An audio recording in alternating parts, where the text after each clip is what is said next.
Alrighty, we have gotten things started here, not immediately dropped all the frames in the universe, so I think we are good to go. Hello, and thank you for joining us again on another Super Robot Sundays here on Sound Goblin Gaming, where we're going to be resuming with 0083 and our fight against the Nuezeal in the Dendrobium here. I am, as always, Bograt. I am Krampus. I'm Shiv. And I'm Vincent. So yeah, this is going to be the wrap-up for 0083, and then we're going to be moving into Zeta Gundam, I believe is the next set here. So that'll be exciting, getting back into actual full series. It'll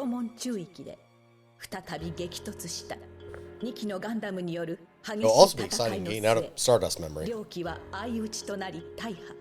I mean, Stardust Memory is like 4 missions because there's a decent number of fights that happen in it. Yeah, it's mostly combat. There's like 2 mobile armors, I want to say, that show up in the series that don't show up in this set. Yeah, as opposed this episode, it's this fight. Yeah, as opposed to a lot of the other like OVAs and stuff that are actually more story focused and more like character development focused.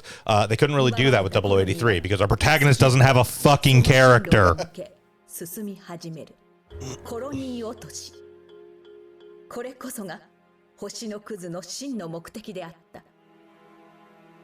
I'm still seriously trying to remember how the hell this series is 13 episodes.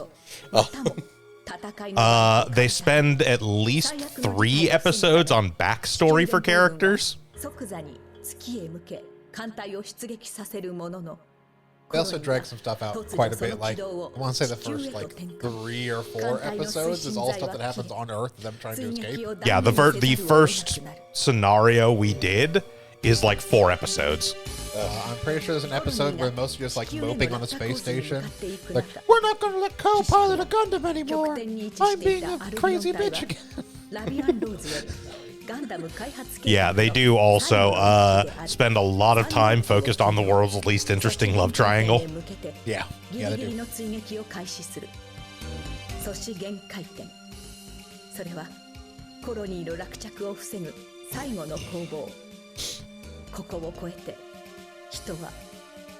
For those of you that have been following along, you may have heard us bring up SD Gundam G Generation Eternal, the trademark that was filed a few weeks ago.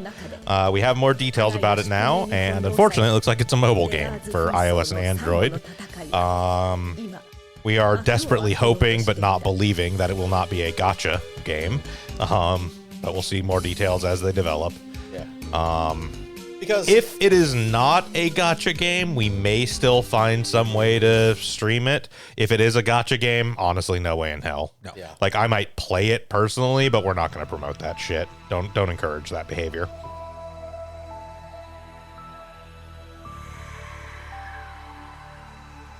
Yeah, because as we kind of discussed in private, a strategy RPG is actually a game that kind of works pretty well with a touch interface on a phone. Yeah, it's fine. It'd be perfectly fine. Yeah, there's no quick reaction. There's no twitch reflex needed. There's no, like, complex command inputs or anything. No, it's select spaces, go through menu, do things. It's not actually... Yeah, it's pretty straightforward. It works perfectly well on a mobile interface. It is only, and we have already verified that it is free to play with in-app purchases. So 99.9% that it's a gacha, with that very faint, lingering 0.1% chance that it might just be like scenario packs to purchase. But I'm still holding out some hope for. I'm on card. Who is this person? Important. She is the leader of probably the most prevalent Zeon remnant, the one that actually developed into a full-on Neo Zeon. But she is of significantly more relevance to Zeta and Double Zeta, not really so much 0083. She's just kind of here.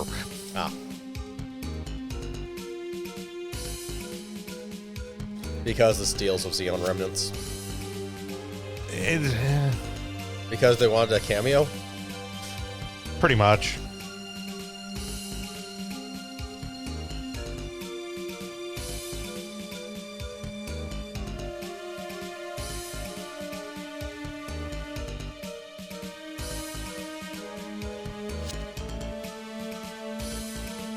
mean, I can see like a slight benefit to her showing up, just be kind of like, what is Haman Karn and her Neo Zeon remnants doing while this whole event is taking place, in which a splinter group stole a nuclear Gundam and blew up a fleet? Like, why did they join it? But they really don't even go over that. It's mostly just like, oh, there's Haman. She exists in this time period, but she's not going to do anything. I mean, the answer to what is Haman Karn doing in 0083 is she's fucking 16. Hey, being a child has never stopped you from getting involved in Gundam fights. I'm also pretty sure her dad is still alive at that point. So, like, she's not even in command of anything.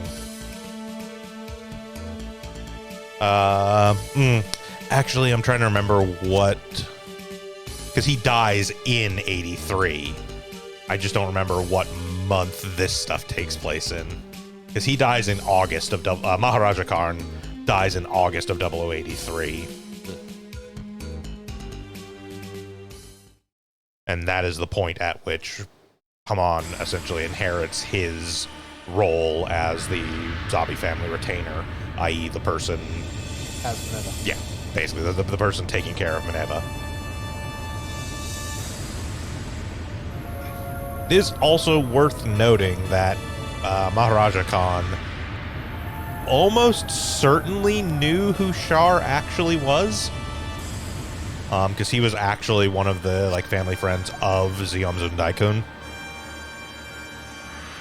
So Haman also probably knows who Char really is. That's a safe assumption. Especially given how interested in Char Haman is. That's just because she has a humongous crush on him. That's true. That is actually a thing from Portrait of a Young Comet.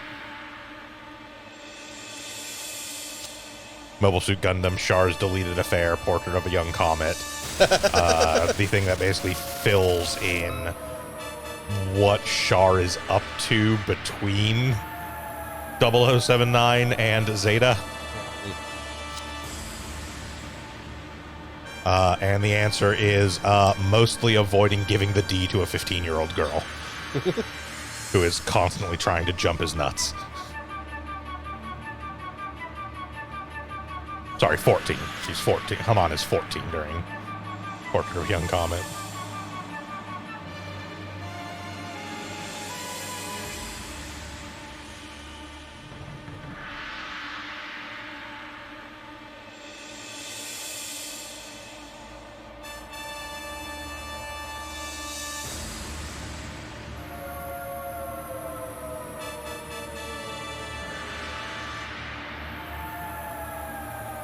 That's the other reason that Haman shows up. They're at Axis. They're at Axis, which is where Haman is based out of, basically.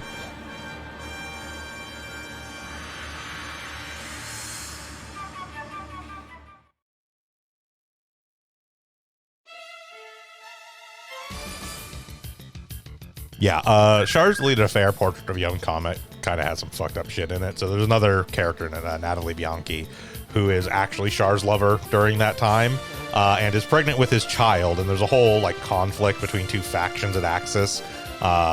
One that is sort of Maharaja Khan and Haman Karn's side, and then the other, which is a man named Enzo.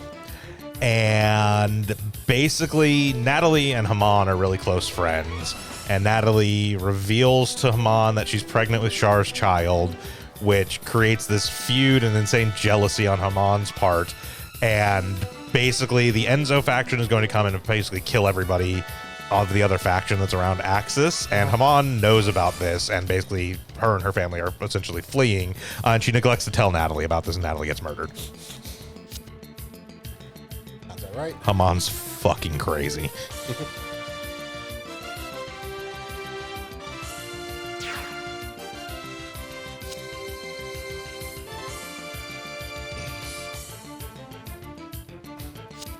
But yes, from a very practical standpoint, Haman Karn is here because they wanted to have a cameo from Haman Karn. Yeah. To try and tie this stuff in more strongly to other UC stuff.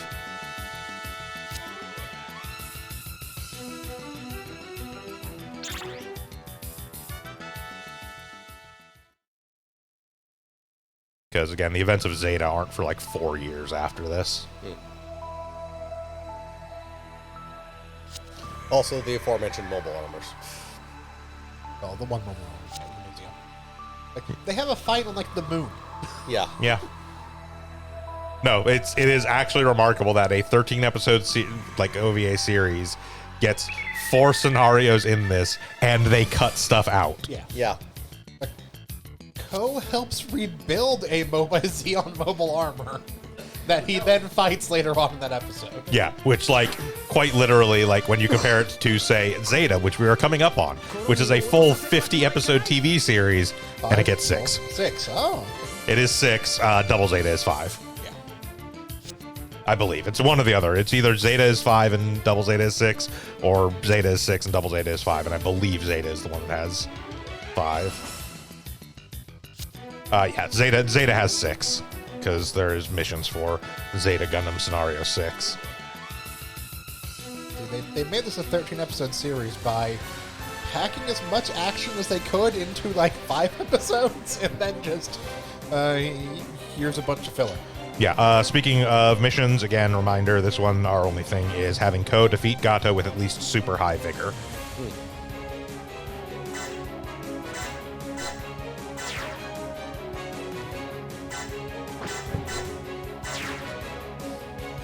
So, from what I remember, the GPO-3 is basically immune to energy weapons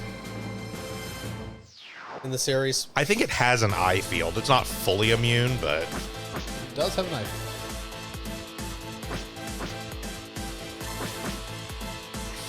It does make it immensely resistant to beam weapons, not fully immune.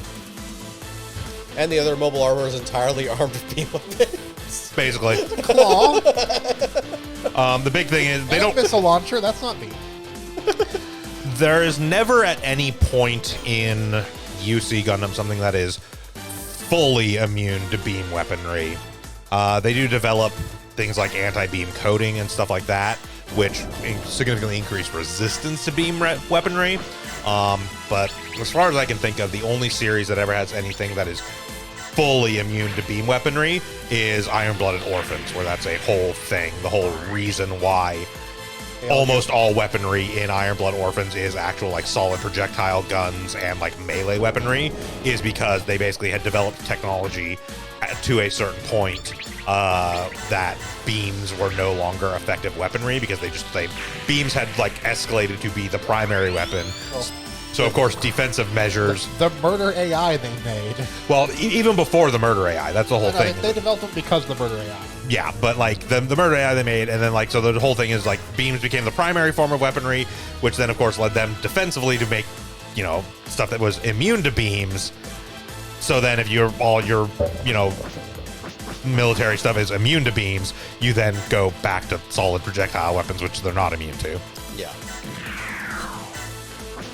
IBO is weird anyways. And then they also don't understand how solid projectile weapons work. No, not even remotely.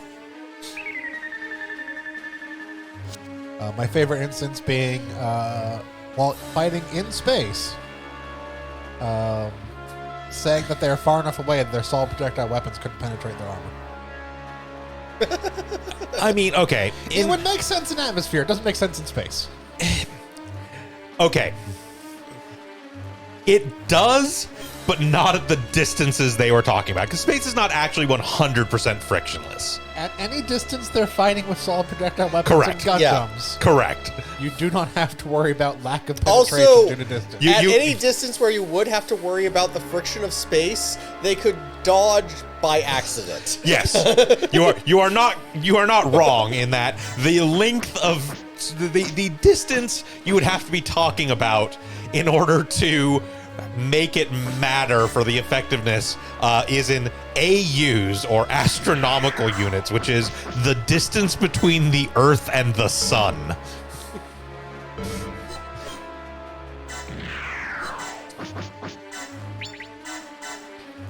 I don't know why we have that specific measure, if I'm being totally honest, but that is a measure we have. But yeah, like That's the kind of measure you're talking about, where it's like the friction in space would impact the effectiveness of a solid projectile weapon.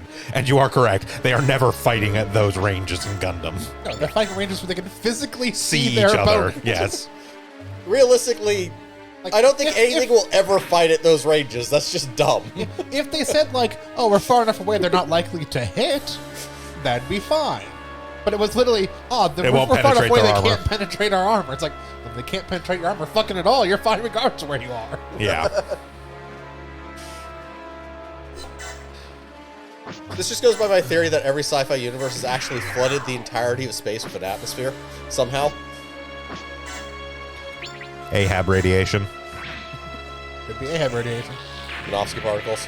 Ahab radiation is the IBO version of Minovsky particles in the sense of this is not how physics actually works, but we don't want to actually explain shit. Also, Ahab radiation. all the Gundams in IBO are powered by what are called Ahab reactors.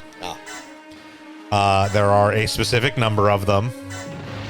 They are all named things like Barbatos, Ball. The 72. It's the Ars Goetia. Yeah. Yes, they are all named for the Ars Goetia. They all have Ahab reactors. Each Ahab reactor has a unique signature. So if you detect the Ahab reactor signature, you know exactly which Gundam it is, which is important because the Gundams itself is actually just a frame, and you can basically put whatever the hell you want on top of that frame. So the outward appearance can be completely inconsistent, but the frame itself is what's the Gundam. And yes, the Gundams, as Shiv mentioned, were specifically made to defeat the horrific demon AI that humanity ended up developing, and then, as AIs are wont to do, decided that humanity was no longer worth saving. We will probably get more into that when we eventually get around to playing Crossrays, but... Crossrays, which is basically just all the AU stuff. It's not all the AU. It is 4 specific AUs that actually have AUs and connected stories that have the scenarios in that. So it is Wing, Seed, Double O, and IBO, I believe, are the... Super high or supercharged? Super high. Okay, currently super high. Well, that's quick. Yep. He has to attack him while super high or defeat him? Defeat him. I mean, again, not going to be actually that much of an issue. The Dendrobium is kind of stupid powerful. Like, it's not Deep Striker levels, but it's not far off. Yeah, Crossrays is Wing, O, or Double O, Seed, and IBO. Yeah. And then has DLC stuff for other AUs, but it is only deployment missions and units. It is not actually additional scenarios. So it has, like, G Gundam, I believe. X is in there. Turn A.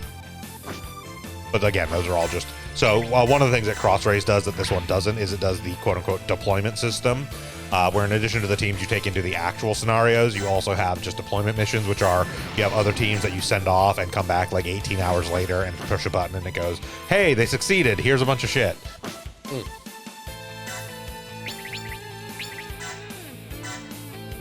They included dailies. Yeah, but it's the passive missions. It's actually called strategy RPGs to some extent, or tactical RPGs. Yeah. Final Fantasy Tactics had them effectively. Yeah. I don't think they were timed. I think they were based on scenarios. They were based. done, See, that's the thing is they were based on But actually I've playing seen- the game. This is I've literally seen based on. timed ones as well. Yeah. But yeah. It's a thing that definitely came to more prevalence with the advent of mobile gaming as a like incentive to like come back every day and check on stuff. Yeah.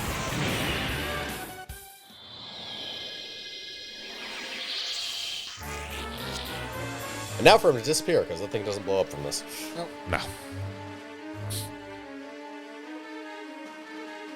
Fight doesn't even end in mobile suits.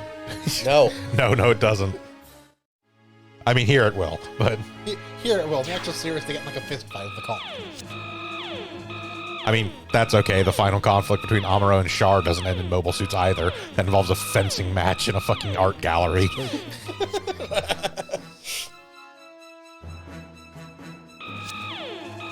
and then Char running off so he can blow off Cassilia's head with an energy bazooka. Best conflict in Gundam that does end in mobile suits: hitting someone with your mobile suit. We'll get to that though. That's the next series. Yeah. And even if it's not an objective due, I will take him out with the Wave Rider crash. Wave Rider crash. It's the only proper thing to do. Yeah. Yeah, you're not wrong.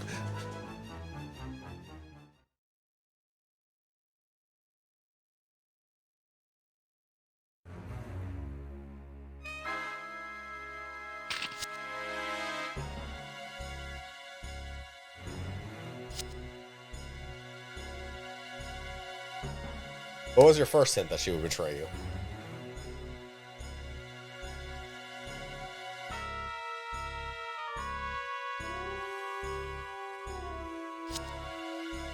Yeah, so checking on it real quick, the dispatch missions, units, and pilots added for Crossrays are Gundam X, Turn A, Age. The next set is more Gundam X stuff, more Turn A stuff, G-Reco, and more Age stuff. Then they had more Turn A, G Gundam, more X, and more Age. And then the final pack they did was more Gundam X, but it was Gundam X Next Prologue, which is like the weird sequel kind of maybe series. Like it's weird. More G-Reco, more G Gundam, and more Age. So they really only did like 4 or 5 series with the DLC dispatch missions. But the series that they did do, they gave a lot of extra units, as opposed to this one where the DLC pack was just Hathaway's Flash, which only has 4 units.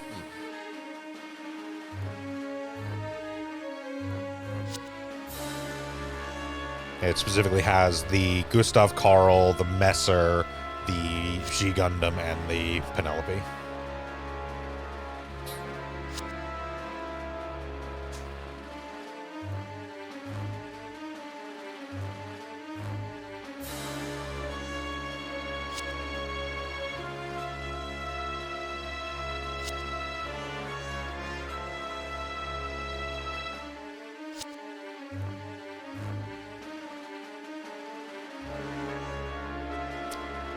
Shima, how dare you betray our grand and noble commander, Delaz?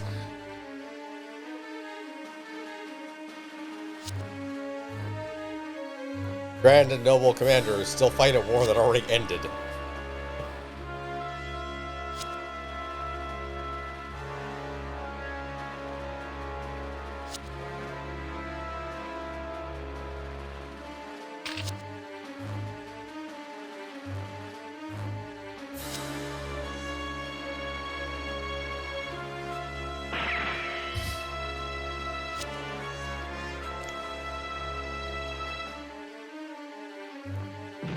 Bye, bitch. See these nuts.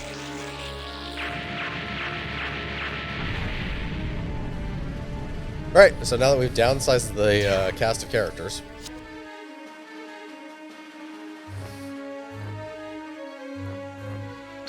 Time to go. never to be seen again. Or to be seen again later. I have no actual idea. Oh, what, Sima? Yeah. Sima's only in 0083. Okay. No other series could contain the awesomeness that is Shima Garaho. Fast ball. I mean, to their credit, they did in the so the initial run of 0083, it was just itself. For later release and later, they did actually a whole special episode entirely focused on Sima's backstory because she's that awesome of a character. She is easily the best character in 0083. Somehow that makes this series worse. Yeah, she's a Zeon officer who is basically left out to dry by Zeon, so she's like, fuck them. Yeah. But yeah, the Sima and the Gerbera Tetra only exist in 0083. They never really show up anywhere else. Technically, I think a version of the Gerbera Tetra is in one of the Build Divers series. I think it's in Diver's Rise. Why is that officer wearing welding glasses? That's Bask All. There is actually an answer to that. He actually has a condition that makes him hyper light sensitive. It is the actual condition that Char faked having to justify his always wearing the mask. Oh, he had to fake something for that up.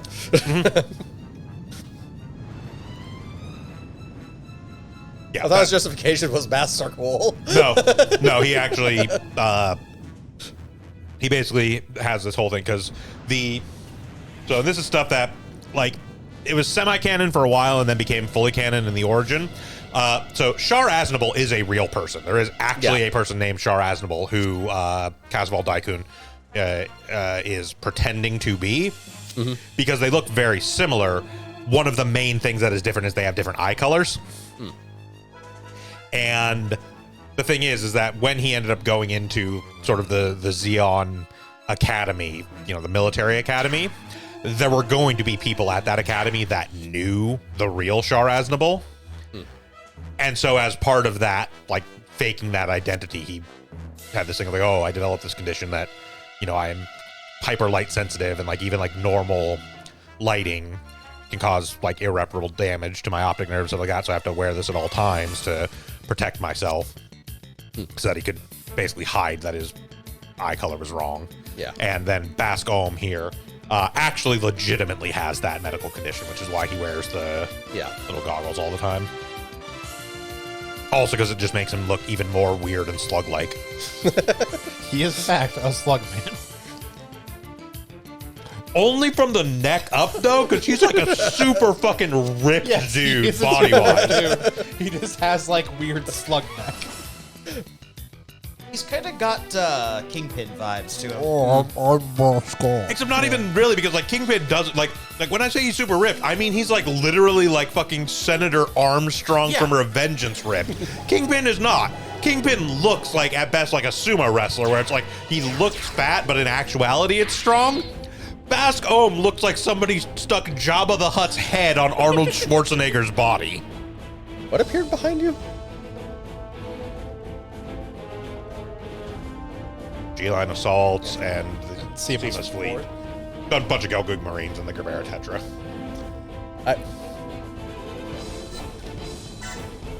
What? I know the extra units don't actually make sense in any capacity, but those are Fetty suits. She's working with the Fetties.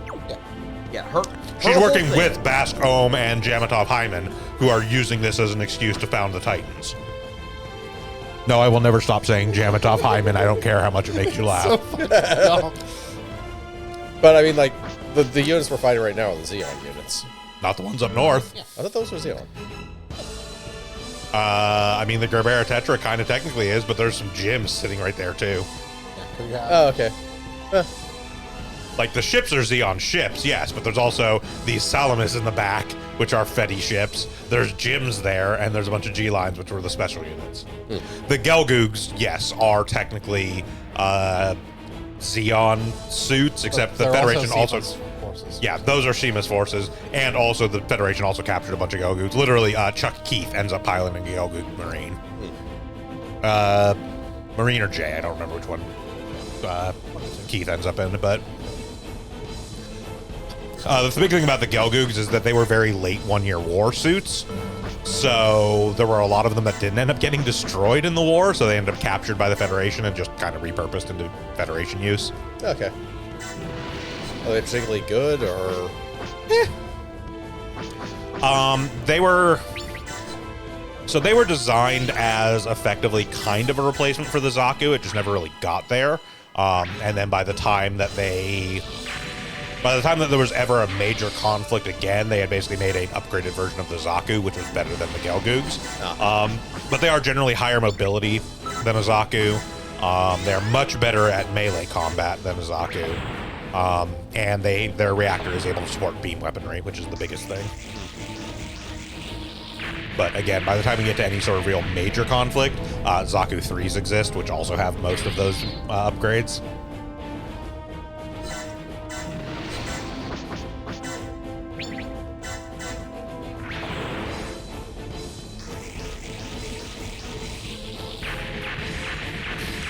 Zaku and its strange asymmetrical shoulder blading.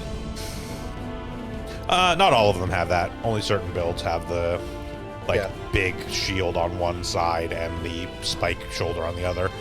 Some of them have spike shoulders on both. Some of them have just regular, like, non-spiked pauldrons on both shoulders, actually. I could mildly justify the spikes because of the close combat usage of mobile suits, but at the same... No. Oh, no, I mean, that's what they're there fair, for. Mark, I know, You but- actually use it to punch. Yeah, like they are there for A, shoulder checking people, and B, it does actually come off and is a, like, gauntlet. Yeah.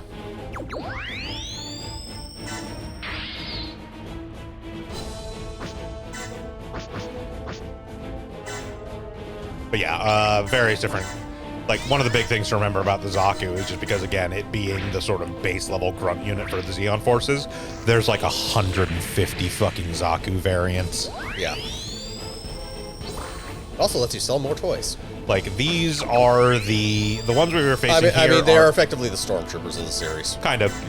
These are, if I remember correctly, FZs as opposed to F2s, which are similar to FZs, but have a divergent development path. These are F2s. These are F2s as opposed to FZs, which are similar but different. And then there is the FZ Fritz helmet, which is the same but has a different helmet design. For some reason. It was a unit-specific thing, technically, at first. Okay. It later became more common just because people liked the design of it. But initially, the Fritz helmets were for a specific unit, had their Zaku's customized to indicate they were part of that unit. Considering how People often that didn't happens. get we in were the this Nazis, so we made Fritz helmet movies. As amusingly ironic as it is, because the Fritz helmets are actually based off of Kaiser Germany I know. rather than Nazi Germany. But yes, it was very much a case of like, it wasn't clear enough that we were an analog to Germany, so we gave them Fritz helmets.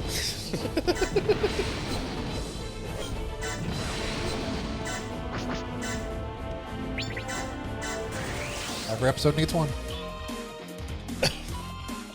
I, for one, appreciate it. 被害を出すわけにはいきませんわね。行きますわ。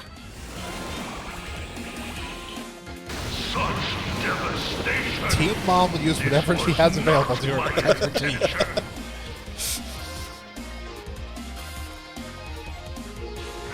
least I shot like a Dom this time and not like a fucking Magella.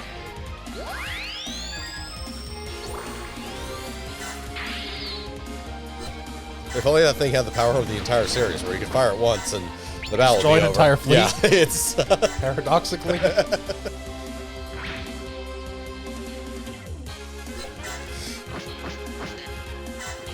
Okay, that's... I was actually going to be curious. Yeah, so there is actually a justification, apparently, for the Fritz helmet that I was not aware of. Supposedly, the Fritz helmet variant of the B-type was specifically that helmet is actually removable in order to allow the pilots to make repairs to the sensor system. That doesn't make sense.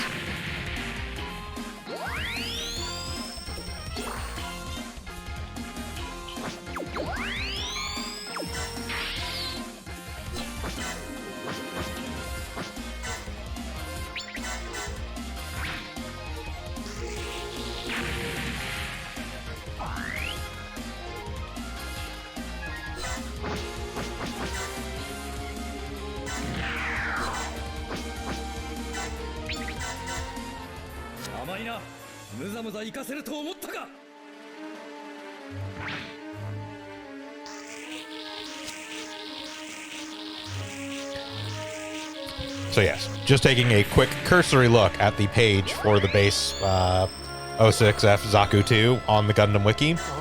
Between developed into and variants, there are 20 units listed.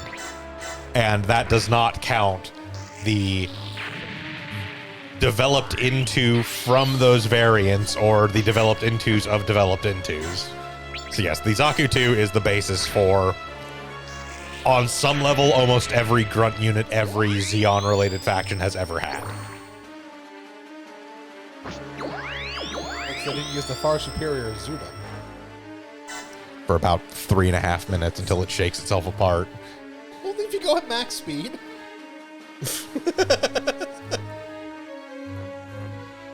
Okay, how far under max speed do you have to go for it to not shake itself apart?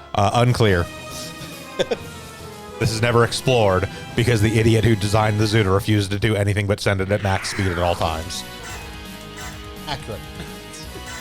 In any one of the cases they show up, they fly it at max speed, basically rattle themselves apart. I am frankly still disappointed that this is not reflected in this game, wherein if you have a Zuda and move it max distance 3 turns in a row, it explodes. These are the kinds of fun things that Super Robot Wars games used to do. Like the game that included the Ideon from Space Runaway Ideon, wherein if you used the ultimate attack of the Ideon too often, you got an inescapable game over at like scenario 48 of 50 because it destroyed the universe.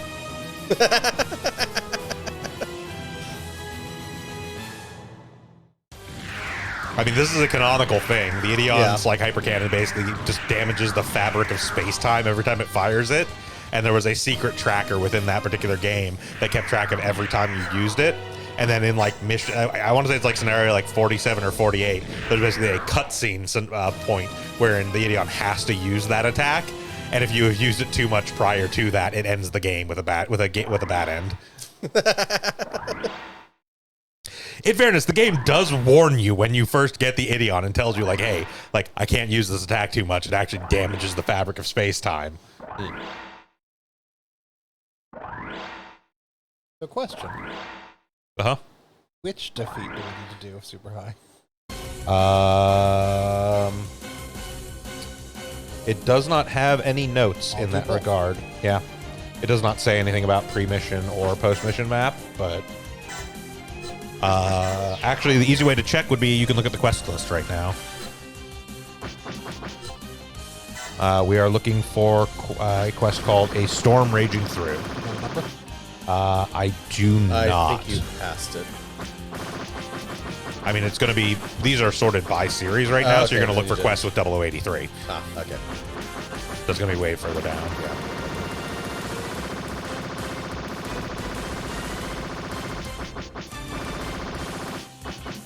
Yeah. It is called A Storm Raging Through. Clear. We're good. Okay.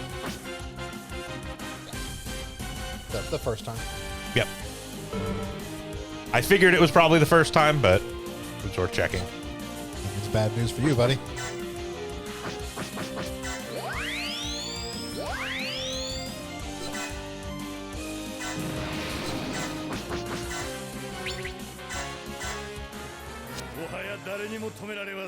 Does have an eye field, so will take half damage.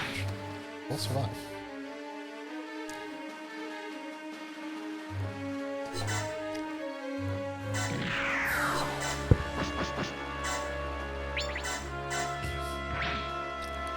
Not that one, though.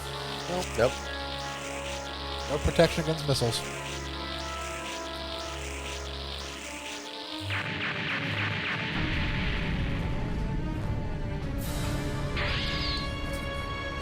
Of course, no protection against missiles. That's most of what the Dendrobium is made of.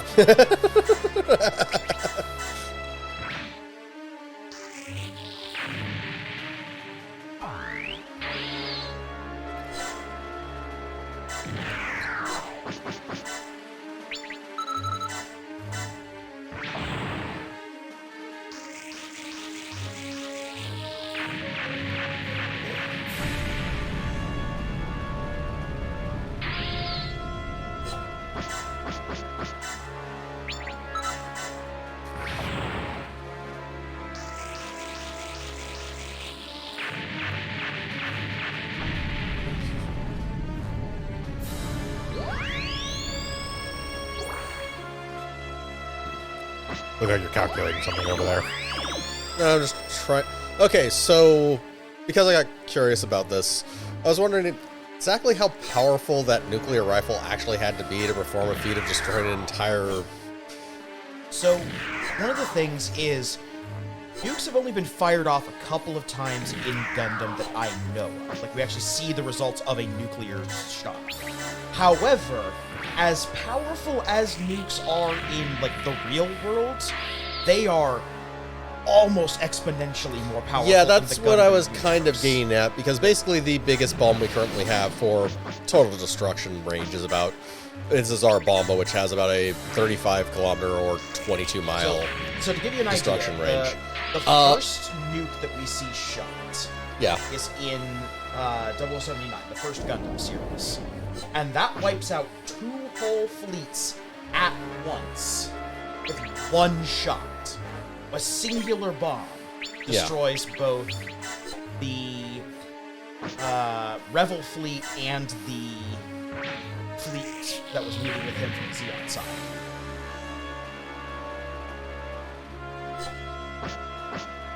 Yeah, that's on a nuke. They do that with the solar ray. Yeah. Oh, yeah, yeah. The solar ray destroys the Great Digging and the Revel fleet. So when's another time we actually see a nuke fired off? I mean, they set off the reactors in 8th MS team. Yeah, they set up reactors in multiple cases. But, like, reactor blowing up on the Zaku one, like, Okay, the first I episode might of... be conflating Rebels the of Gundam. nuke from 0083 and the Delaz fleet getting wiped out with the Or solar the ray the from- fleet review, yes. Yeah. That is the fleet that gets wiped out by a nuke. No, the Revel fleet and the Great Digging and its accompanying fleet get wiped out by the solar ray. Time to figure use the ultimate attack. Kick. It's a char suit. It Yeah. has a kick.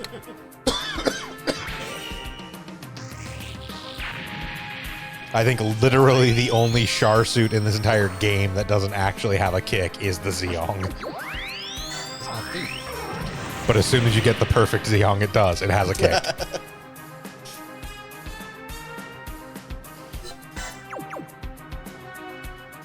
It is worth noting, quite literally the only difference between the Zeong and the perfect Zeong is the inclusion of legs. Screw that one gym. It doesn't have lights.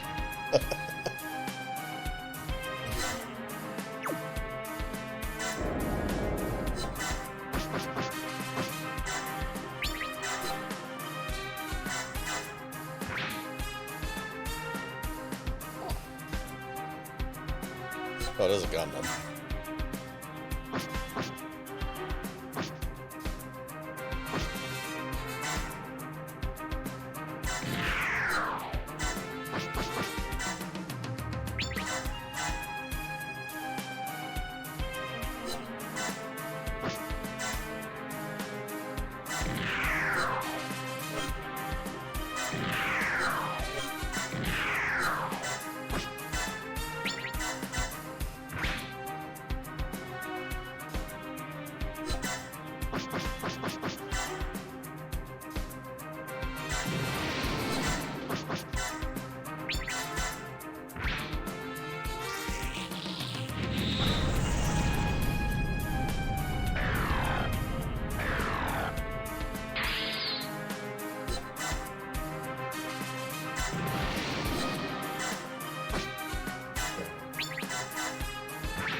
It's weird how Amuro Ray's been at literally every conflict.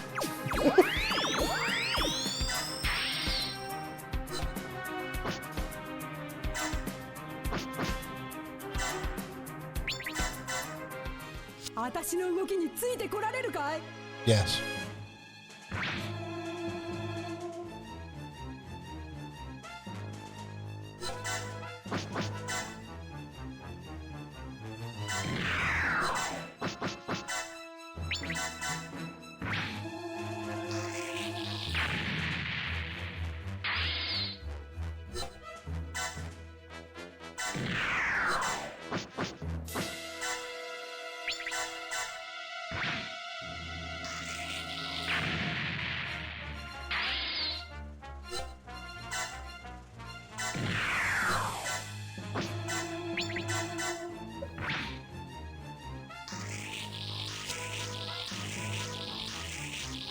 See, Hamon took the field eventually.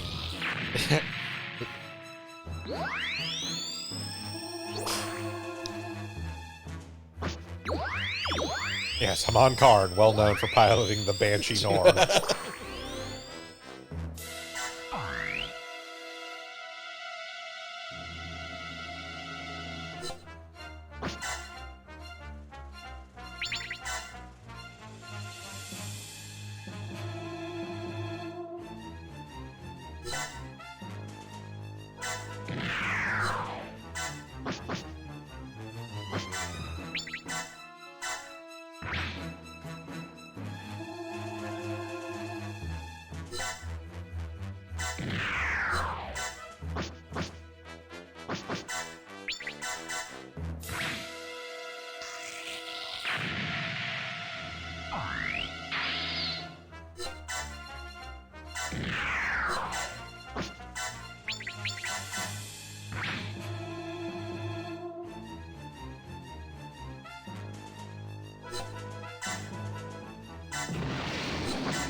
The Nightingale looking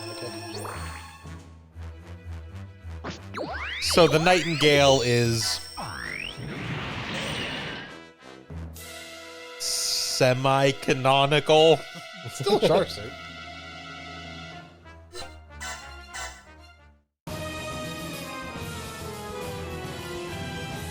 The Nightingale's either canonical or not canonical, depending on what's worked for children.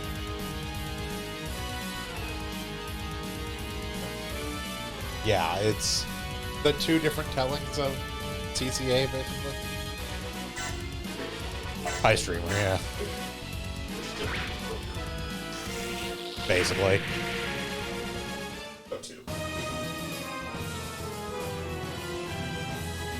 Like, strictly speaking, the Sazabi is the canonical version of the Nightingale. Of like the normal new Gundam and not the high. Yes.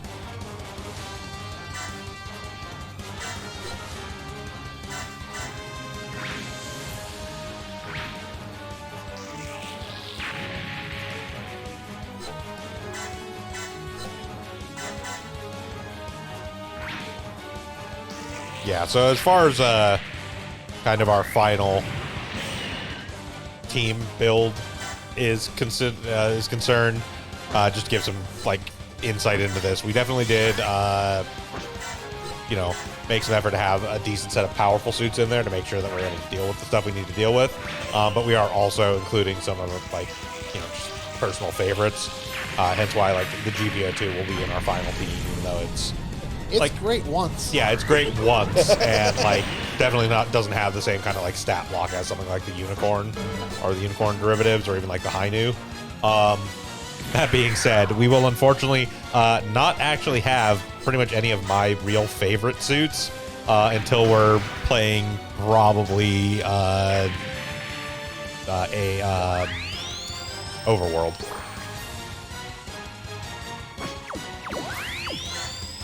Because like none of the Crossbones stuff is in anything else. None of the like F91 or Crossbone stuff is anywhere, and those are most of my favorite suits. Even if it does mean eventually, development line-wise, we will end up with Idiot Rabbit Gundam. Idiot Rabbit Gundam, you said. So somehow, as they head down the development line,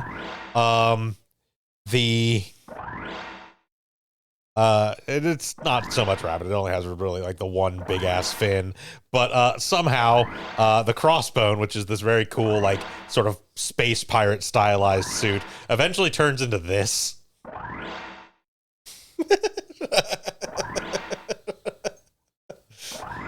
That is the F99 record breaker.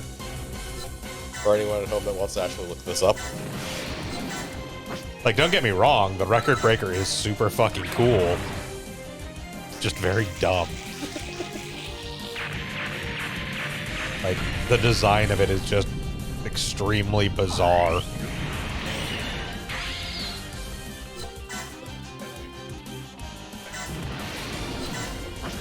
Yes. Yes. Yep, the record breaker is the first suit to have essentially what effectively is a prototype Wings of Light system. Which is eventually like the key system of the Victory Gundam. And the V2, particularly. And strictly speaking, depending upon if you believe utter fucking nonsense, technically a precursor to the Moonlight Butterfly.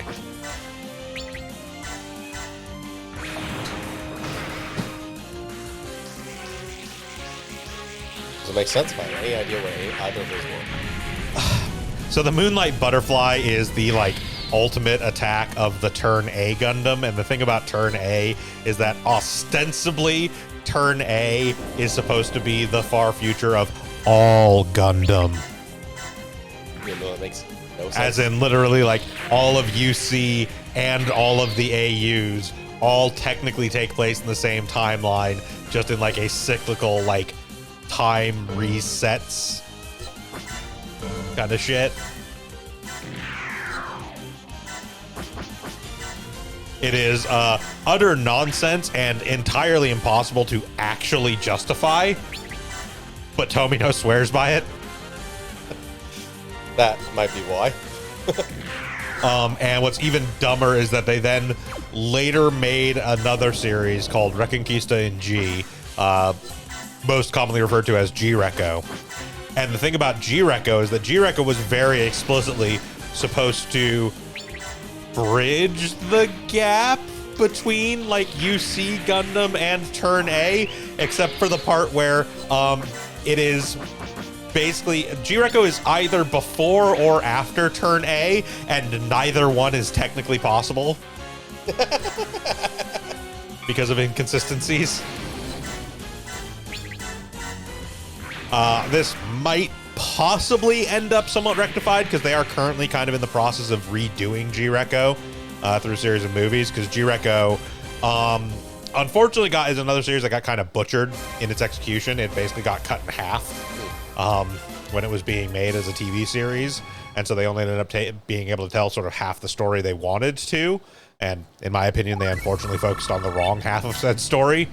But they are currently doing a series of movies on G-Reco that, to my understanding, do fix a lot of the issues. I just have no idea if they will actually make the timeline inconsistency possible to make it either canonically before or after Turn A.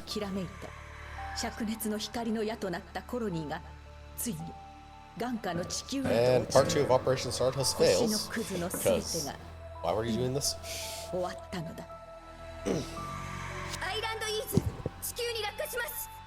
コロニーの進路はジャブロを恐れたようです。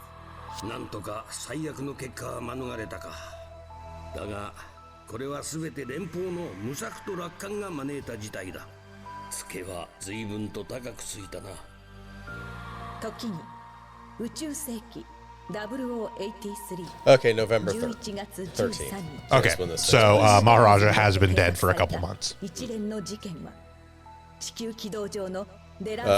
considering the politics of the situation, it would probably take Hamon Karn more than a couple months to consolidate power. Not even remotely. She literally directly inherited her father's role. Okay, never mind then.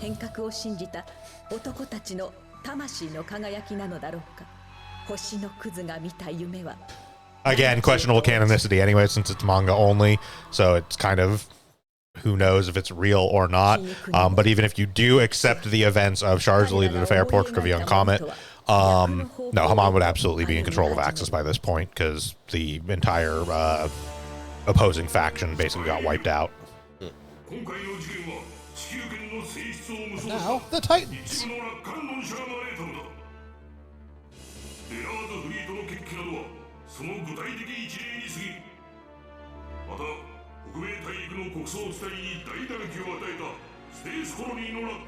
The first attempt by the Federation at a wholly autonomous interior military force who get to basically act with carte blanche to protect the Federation. However, they unfortunately made a critical error with the implementation of the Titans that they did not make with the later attempt. They didn't include Bright. They didn't put Bright in charge. Yeah. Because it is worth noting, later on, there is Londo Bell, which is a wholly autonomous force connected to the Federation military that is able to operate with its own impunity and judgment and guidance to ensure that, corruption and etc. and, protect the Federation and all that, except it's led by Bright Noah, so everything turns out fine.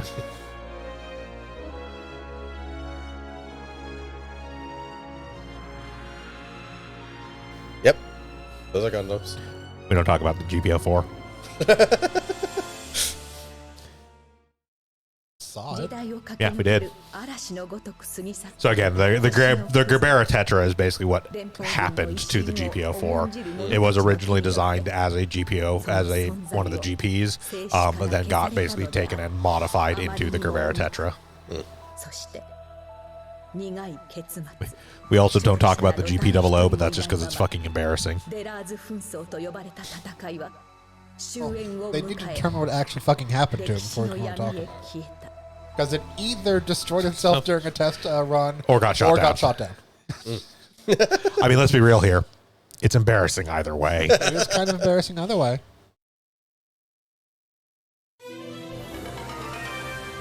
There's the Lily Marlene that we don't care about. Annabelle Gatto as a pilot. Hey, Minovsky Craft! Ah, finally. Hey! Now this game becomes way more of a joke. Poor unfortunate souls. Right, so immediately going to go buy 2 Minovsky Craft. Yep. Okay, so I think we skipped the part or they ignored it tastefully. Either way, I do want to ask a question. Uh-huh. From what I remember of the stupid love triangle doesn't come up until like some of the very last scenes of the very last episode. It's or the hinted triangle at, part. It's hinted at heavily throughout it that Nina and Annabelle used to be in a relationship, and Nina also used to be with Zeon. It doesn't explicitly come up until the very end. Yes. Okay.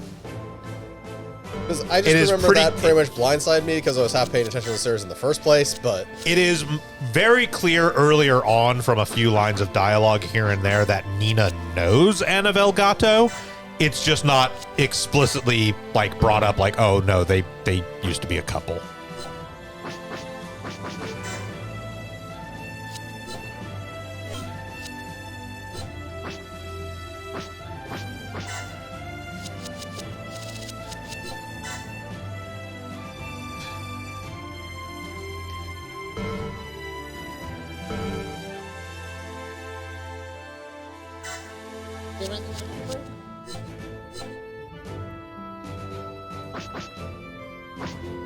I mean, we can send this through the whole sequence if we want. All of those will eventually come into the O. They go in a big cycle of all the Shirako suits. Or, not Shirako, Makuve. No, it is Shirako. I always get those two confused because they're both dickbags with purple hair. They're both dickbags with purple hair. Only one of them has a bunch of large, weird but not fairy bubble armor suits that are all named after fairies. Yes. And of course, we will never see my absolute favorite suit. Huh. The Gundam Oberon. I love the Oberon. I wish they make a kid of it. Which is just extremely funny because it has its regular form, which looks like a regular-ass Gundam, and then its heavy armor form, which looks just like the O. It has Shabam armor, that's just the O. Because the O is and always has been intended to be Oberon because of the the partner suit, the Titania. It's just in original Gundam, it was just the O. But you've got the Bolanuk Samon, the Pallas Athene, the Titania, and the O. but then in a extremely non-canonical manga series, there is a suit called the Gundam Oberon. Not Oberon. Oh, it's O O.V.E.R. dot R.E.R. I want to say. So not an initial for every letter, just like for some reason a. It drops. It's like O.V.E.R.O.on. It has like a weird. It's over dot on. There's a dot in the middle of it. But it is super cool looking. I fucking love how the Oberon looks. It has knee arms. Yeah, it does have knee arms. But like, Oh, okay.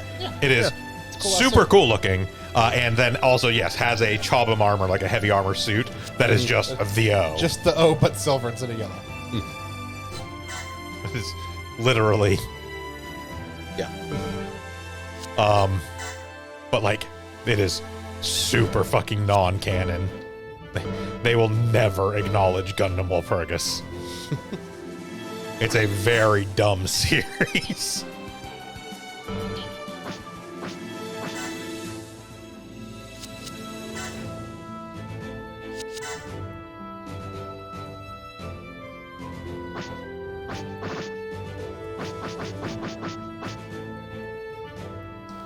Alright, not a new type.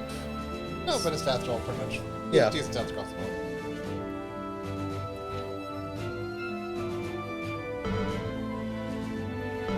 I mean, granted, 83 doesn't have a new type, so. Huh.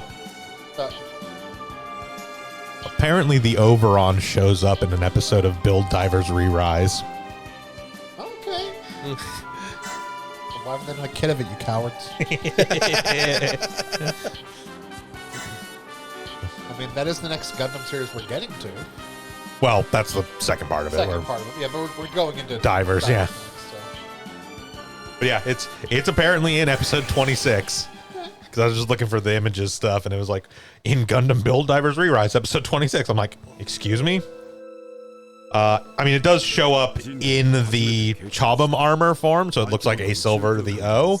I do not know if it sheds the armor or not at any point. I don't think it's a major suit. I think it's just one of like the background elements. You know, the stupid cameos they have, It but would be a shame to only have it show up in the O armor. スペースノイドとの確執は未だくすぶり人々の魂も yes, 地 yes 球 it の重 did. 力から解放されていなかったくすぶりはやがて豪華へそれは歴史の必然であったのだ Alright, Zeta. 戦いの勝者となった連邦 Zeta の Gundam. There's a plot here. An actual series. Yeah, so That was a girl's name. So Zeta Gundam is the second full anime series for UC Gundam. It was a few years after 0079. It was, I want to say, 85, I believe, was Zeta. But it definitely does some interesting things. So this obviously chronologically comes after 0083, but was made before it, so we didn't really have the context on what exactly caused the formation of the Titans. Yeah. So it was a little bit of a mood swing to go from the Federation, which was aggressively incompetent in 0079, to what was effectively actively malicious in Zeta. Oh, yeah, it was 85. But yeah, so we have the AU, the Anti-Earth Union group, which consists of a lot of characters we know, actually, from like 0079, are either part of AU or at least tangentially connected to it. But it is a legitimate follow-up to the 1 Year War. And the big thing is obviously it's taking place about 8 years after, because this is UC 87, so it's 7-8 years later. Yeah. The big thing is that the Federation, in the wake of the 1 Year War, became much harsher and much more draconian over the Earth sphere. They started being much harsher to Space Noids. They basically were effectively punishing all Space Noids for the actions of Zeon, whether or not those Space Noids, supported Zeon or not, because there were quite a number of the colony clusters, the sides, that were in support of the Federation during the 1 Year War. But sort of in the aftermath, just as a whole, the trust in Space Noids plummeted, and they basically just treated them all as if they were just criminals waiting for their opportunity. So there's a lot of that in here. There's a lot of... and then obviously the Titans themselves are a major thing of, like, again, sort of this uncontrolled, standalone military force that basically just gets to do whatever the fuck they feel like and has really no oversight or repercussions for the things they do. And I mean, a lot of that will sort of come out as we go through this, but yeah, it's very much a case of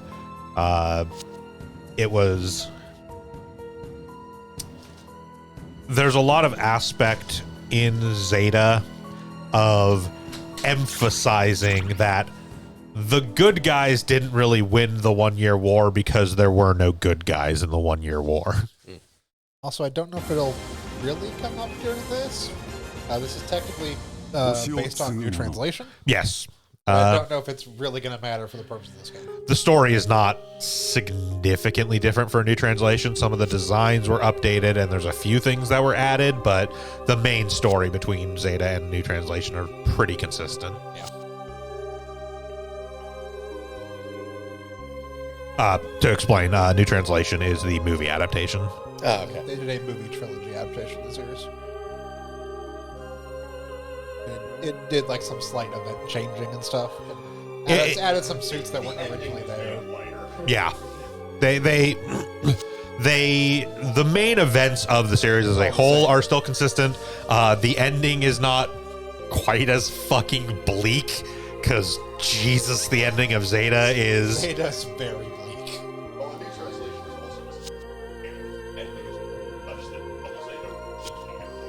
Yeah, that's kind of the other thing too. Is Stealing Squid is kind of pointing off a little off mic there. New translation, yeah, can't realistically be canon because it makes basically everything after it not exactly work the way that it is shown to work. Like there are events. The ending of a new translation is changed from the ending of Zeta in such a way that Double Zeta, which is essentially an immediate sequel, pretty much. Can't really happen.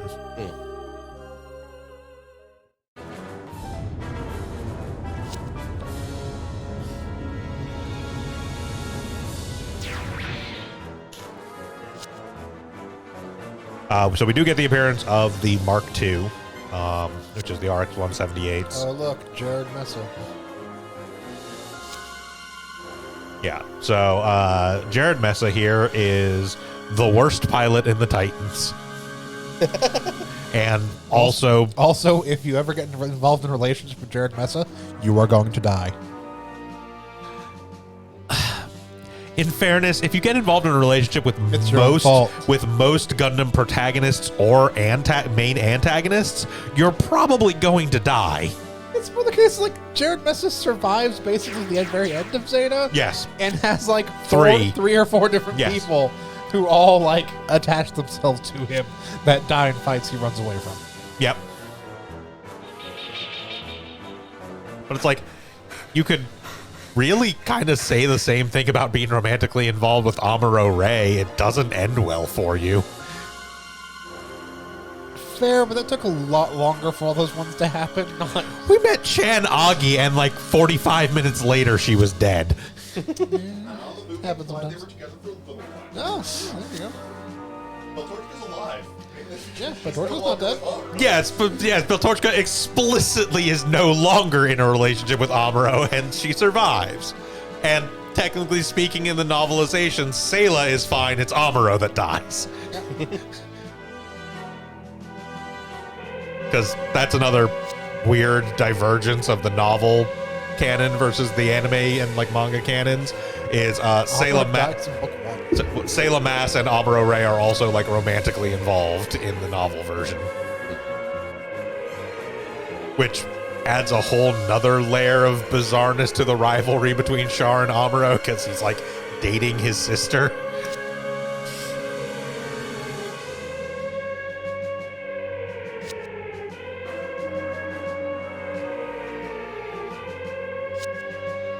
And yes, Amuro dies in the novel version, as opposed to the anime where technically, canonically, he never dies per se.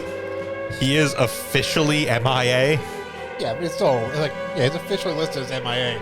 He's chilling on Earth under basically. Oh no, I mean that after the events of CCA. Oh, after the events of CCA. After the Axis shock, Amuro is officially listed as MIA. He is never actually verified as KIA. Like, we get a pretty clear image when Bright has when Bright has a portrait of him with the little like black ribbons, but yeah, but like he is never officially recorded as KIA. He is officially still recorded as MIA, even though we see his weird new type Swan Ghost. That's it. We see his, don't we also see his new type Swan Ghost in Unicorn? Unicorn, yeah, that's what I'm talking about. Yeah, so like we know he's dead. No, he's not dead. He transubstantiated. That weird new type Swan Ghost is, in fact, the transformed body of Amuro Ray from the after effects of the Axis shock. That's my theory. I mean, we know new type ghosts exist. We're only in the series with the character who manifests new type ghosts. Well, and literally has technology entirely like developed because, hey, the new type ghost passed me this formula on a napkin. That's where Psychomu stuff comes, like Psycho Frame stuff comes from, by the way, is literally new type ghosts told me how to make this. No, I don't understand how it works either. Why do... And later on in Unicorn, they're like, that was a mistake. We should not have gave them this new type ghost technology. It was the one that elevated, explicitly said that the cycle frame comes from the afterlife. I mean, we pretty much knew it before narrative because they basically like they always were like, yeah, we don't really know how Psycho Frame works. Like Amuro and Char just kind of went like, hey, we figured this shit out. Don't ask us how.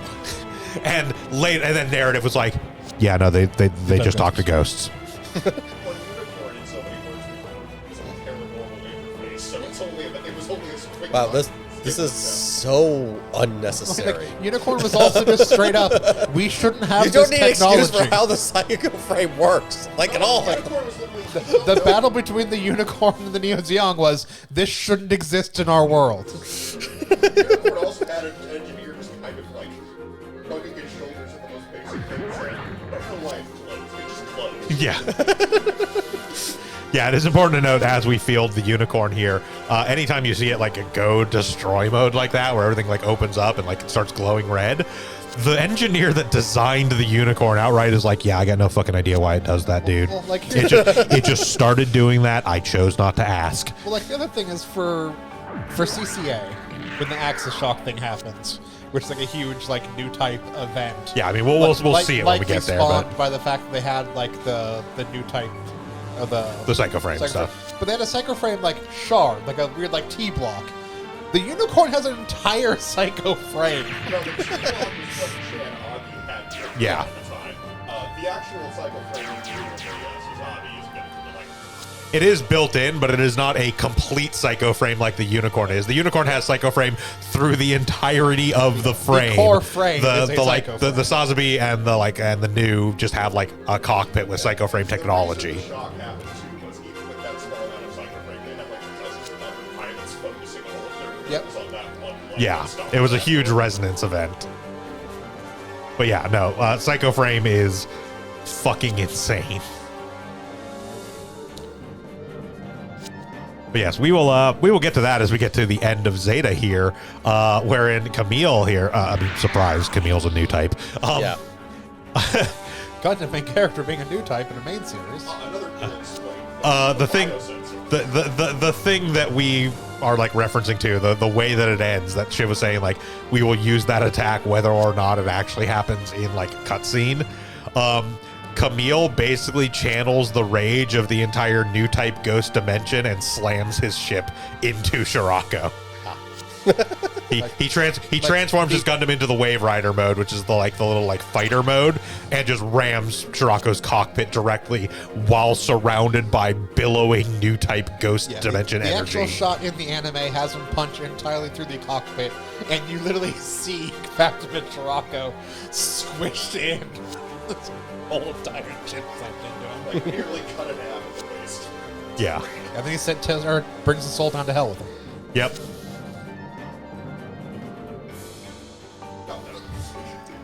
Right, so he stole a suit from the Titans and is taking off of Certainly Not Char. I don't know what you're talking about. This is my good friend, Quinto Bloaca. Quattro Vegeta. Hola, I am Quinto Bloaca. Have you heard of Char Aznable? I hear he is a great pilot. Yeah, well, I knew Char.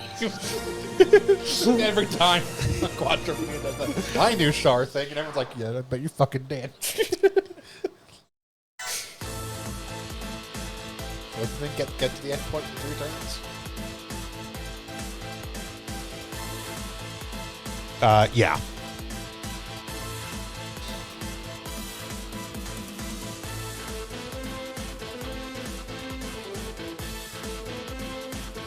Also, welcome to Zeta Gundam, a series where every single conflict is solved. We also have a special here.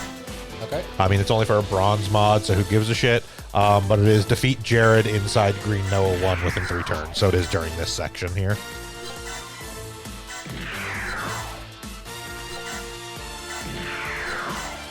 So defeat the other Mark II, yeah. the other Mark.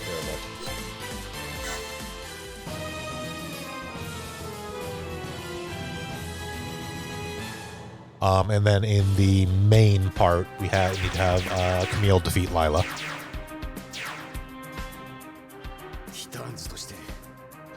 The probably most difficultly named character in all of Gundam history. Her name is Lila Milarira.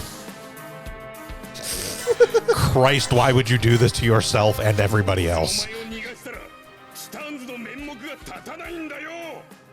It's beat Jared? Yeah. So that's Capcom Khan and the other. He's beat up north. Yeah, Jared is.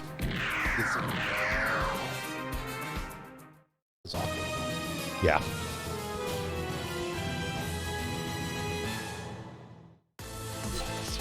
Or the The Hyzak. Yeah. Again, yet another suit developed off of the Zaku.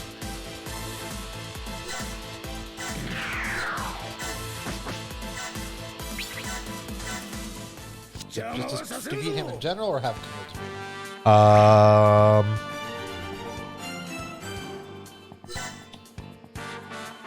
Here it just says defeat Jared inside Green Noah 1 within 3 turns. So I don't think Camille has to be the one to fire the shot. That being said, we do need to get Camille up there to do the challenge.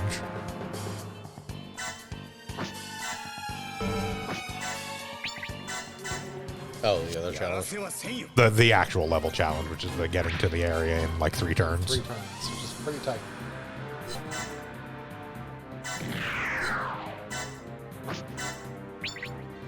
That being said, we also do need to, I think, defeat Jared before we get Camille to that zone, because it'll move It'll end when Camille or a member of the AU gets there, yeah.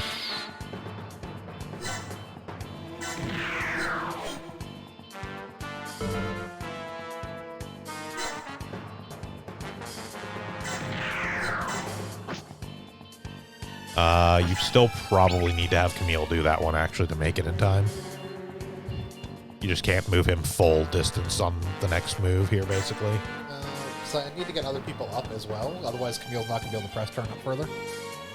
Which is why I'm going to do this one, get both of them up there. He can shoot another one that's up there, and Camille can Yeah, fair enough.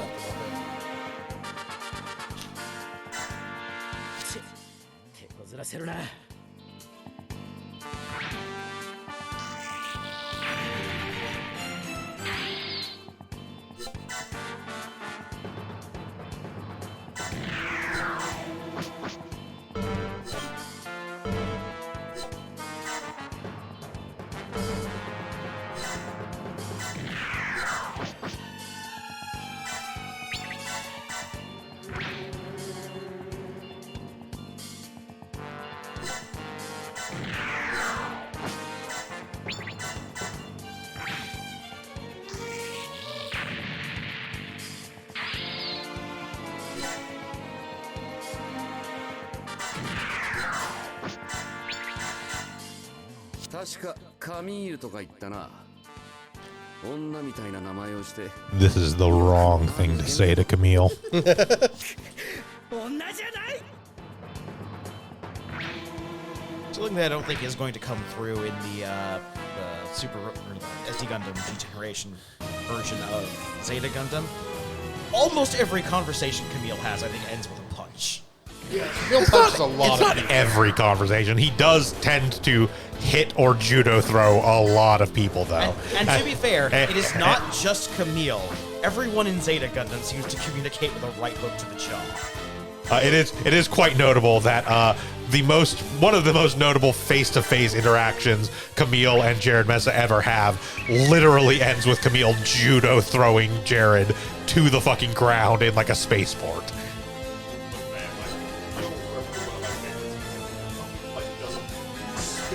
Spinning kicks a cop into a Yup. frame. Yup. For tearing the whole thing off, like the whole interrogation. That is how he escapes to go steal the Yeah, we unfortunately don't get to see that bit in this. But yeah, he is Camille is getting like basically like detained by a police officer who he then fucking like jumping spin kicks into a fucking door.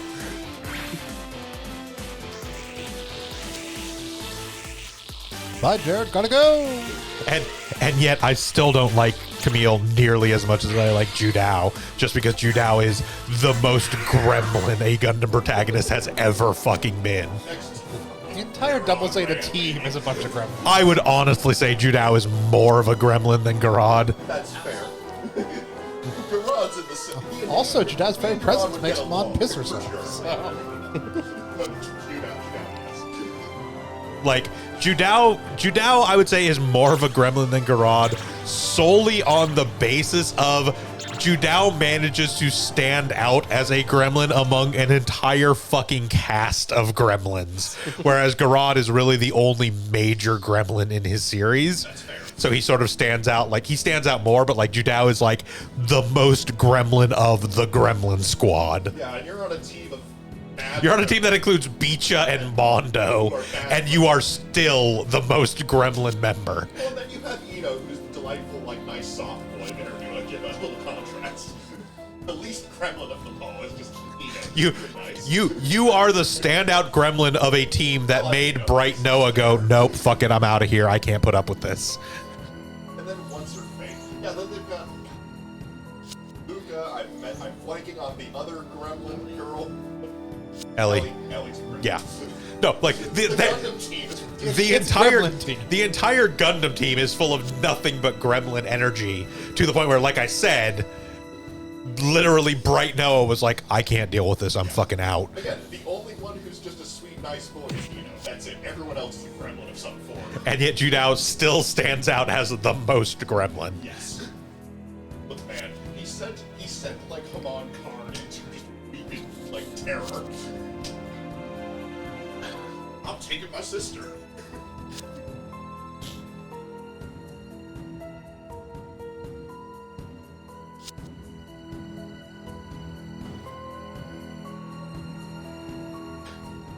It is worth noting,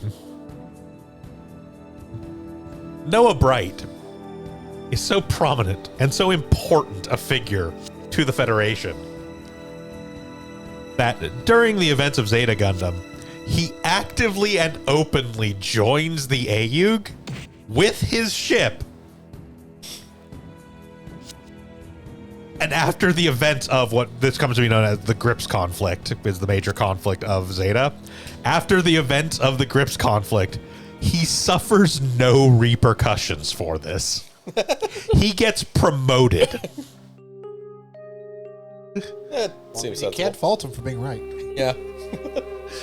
Have you seen the Titans? It is quite literally yet another instance of the Federation command being like, we fucking hate that guy, but he's right. They get him in the end, though. They do. But yes, it is extremely a case of like after the events of the Grips conflict, they're like, we can't punish him for this. The public are fully aware of what happened. Yeah, it's kind of hard to punish people for standing against the Titans. I mean, I will again point out that for the vast majority of Zeta and like the 4 years between Stardust Memory and the events of Zeta, most of the Federation public don't actually realize how shitty the Titans are. The Titans do an actually extremely good job, despite all appearances, of not being the fucking Schubstaffel.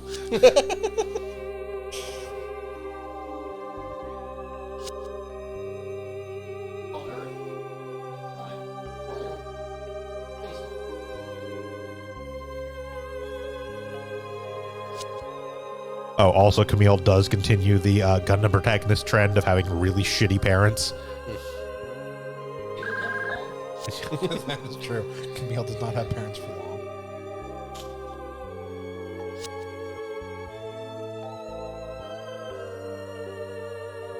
They're tracking us ever since we got here. I mean, they just kind of let us sit, so I'm just kind of wondering, but...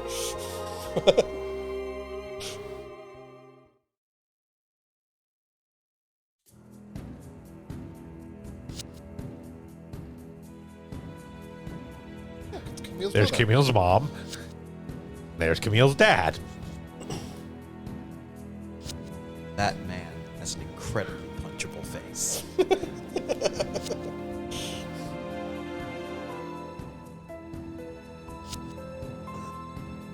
It's like Fred Jones' Mirror Universe counterpart.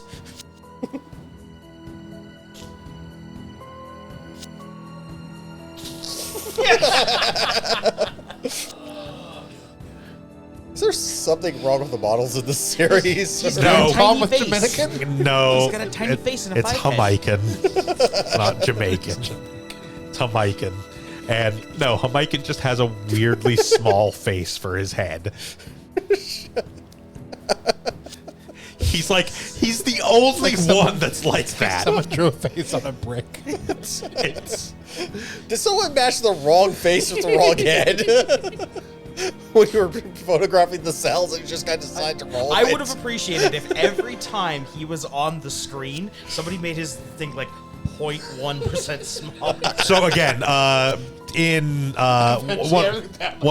one of the streamers I watch was running a Lancer campaign and was drawing portraits for NPCs for the campaign because they're an artist as well. And one of the portraits they did, one of the characters they did, his appearance was based off of Jamaican, and he actually did that. Every time the NPC showed up, he had shrunk the face by like 0.5%.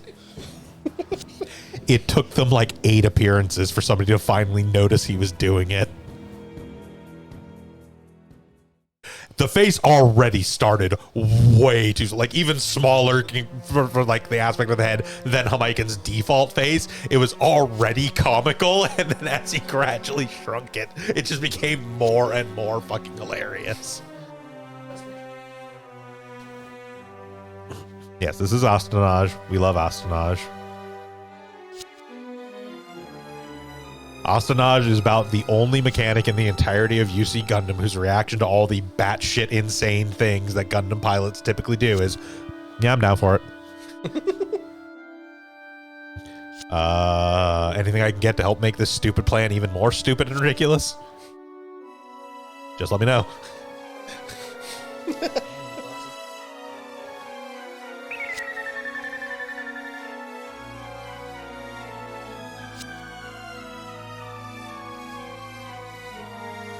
Not everyone in the future has a full name.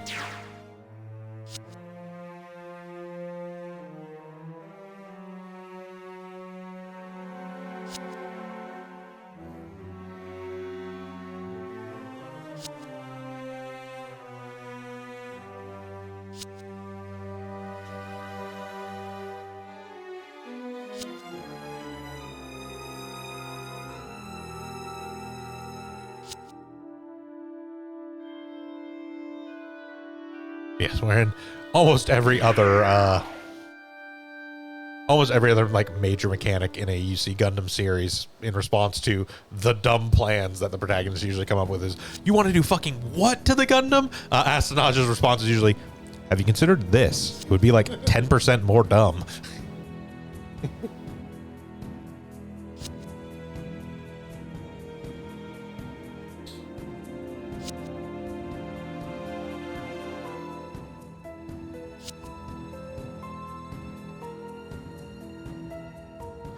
I think the only other like UC Gundam mechanic that matches to him is the one from Victory Gundam, who really is only like, yes, I understand your Gundam is modular. Could you please stop using the legs as missile weapons? We're running short on resupply. Every chance they get, they fire legs as missiles in Victory Gundam.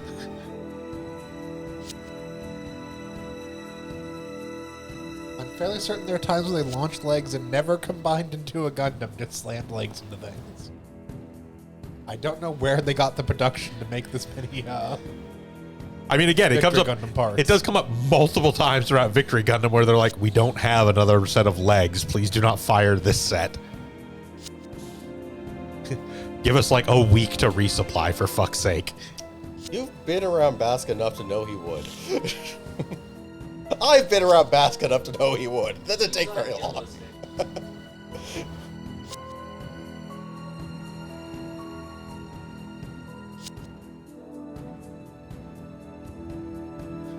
Whatever you tell yourself, Emma.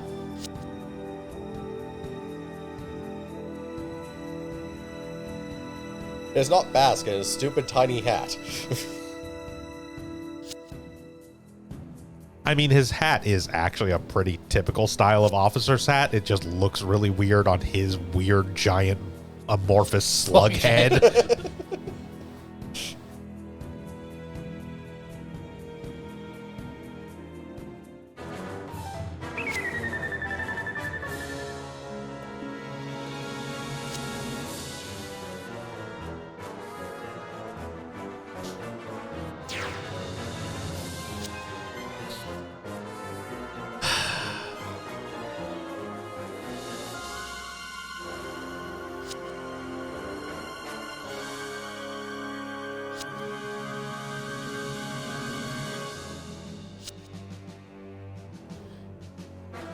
No, it's not.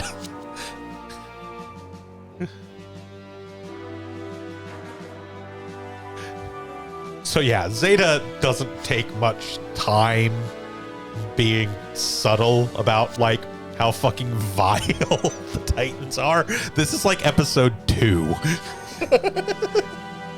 We took Camille's mom and put her in a pod in space. We have pods in space specifically for using in these kinds of situations. We didn't have to like custom build this or anything. The hostage pod's a time-honored tradition of the Titans.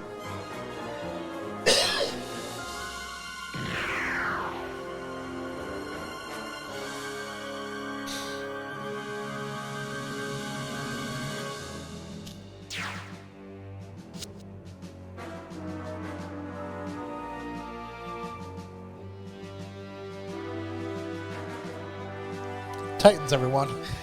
Yep. Yeah.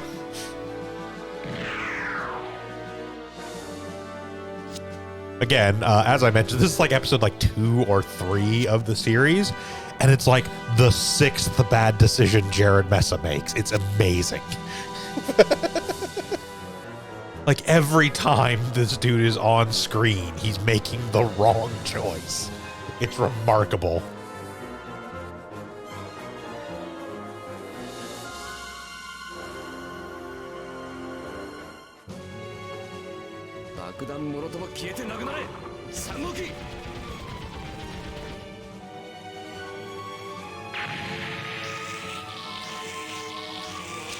Well, that escalated quickly. Yeah. And Jared again, Mesa's one down. middle name / call sign is Quick Escalation. I mean, also it's extremely worth noting that like Jared wasn't like misled or anything about what was in that capsule. He wasn't like, oh, it's a decoy, like it's not real. He was told, no, it's a civilian woman that's in there.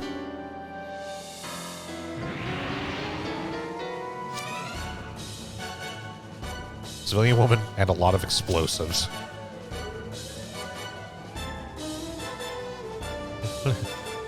Because, of course, it has a lot of explosives. Oh! Now you fucked up! Now you fucked up!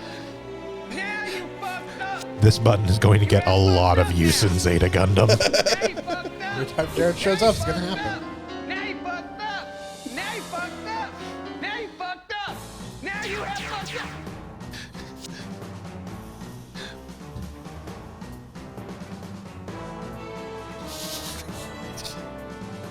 every time with his fucking face. I have genuinely watched Zeta Gundam like 4 times, and I still will never not find Hamaiken's face funny as shit.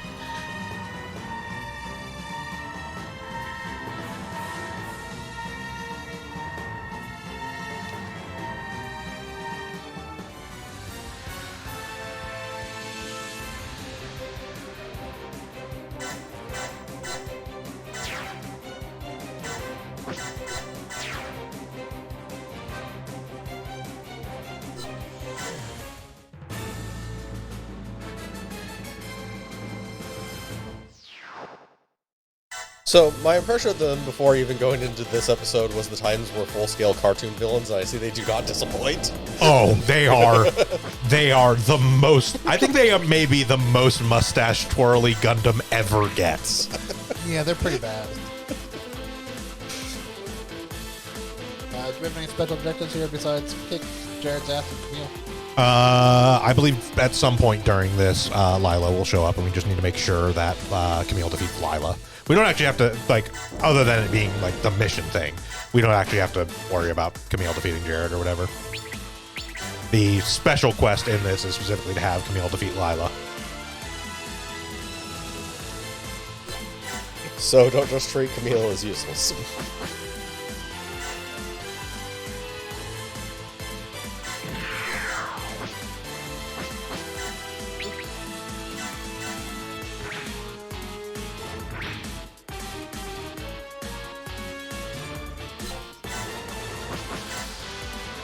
Yeah, like, it is worth noting, when I say that, like, the Titans are the most mustache twirly Gundam ever gets, I will remind you that the Zanskare Empire in Victory Gundam literally builds guillotines to execute their political opponents.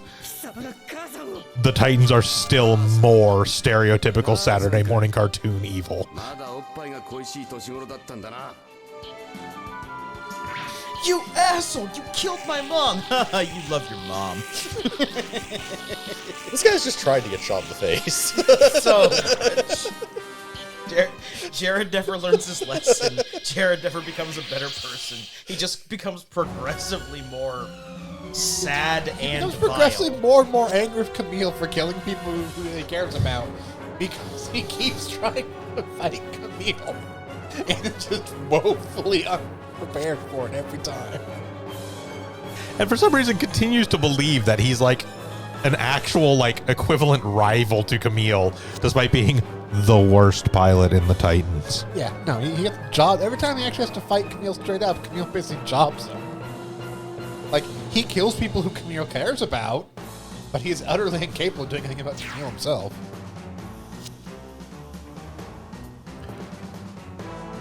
Enter contestant 1 in Is It a Bad Idea to Be a Love Interest for Jared Mesa?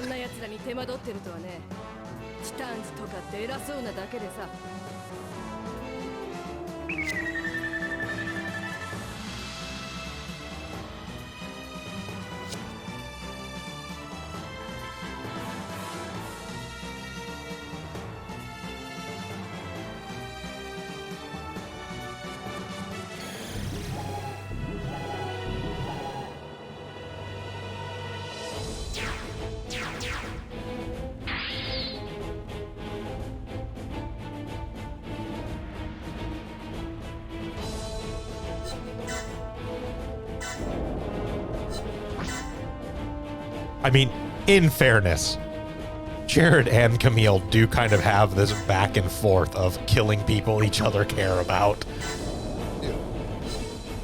I mean, Jared did start it, but...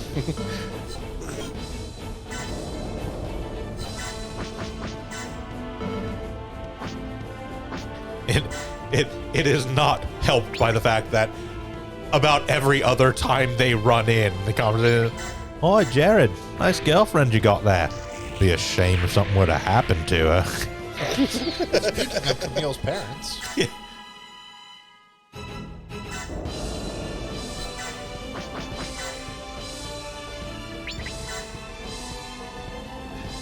Bye, Dad.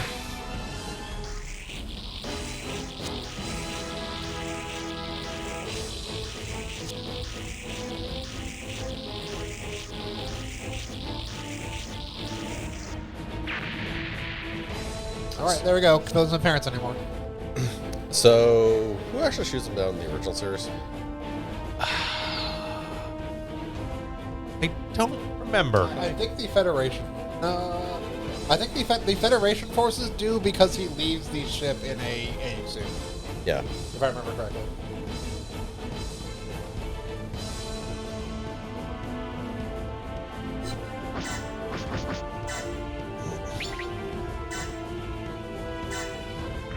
It's been a while though, so I could be wrong.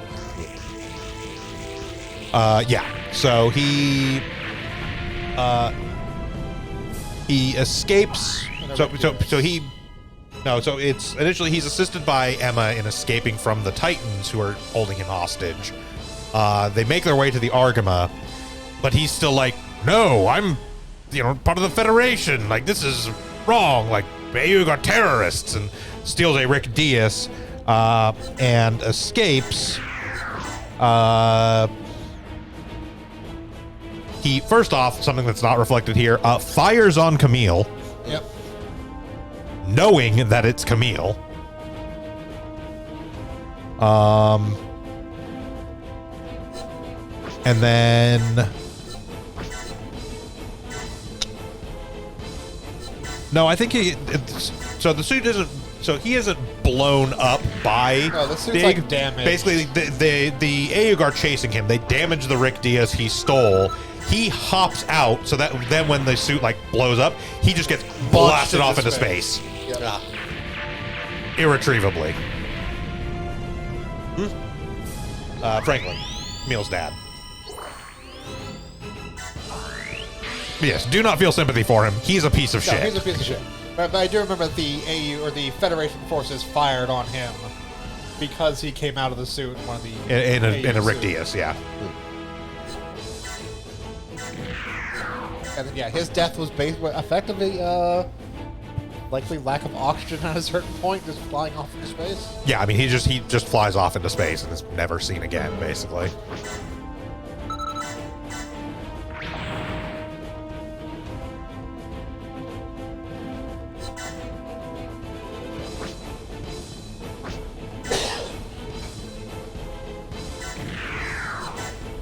But yes, Camille's parents both died, but honestly, it's kind of okay. They're both horrible people. What was so bad about his mother?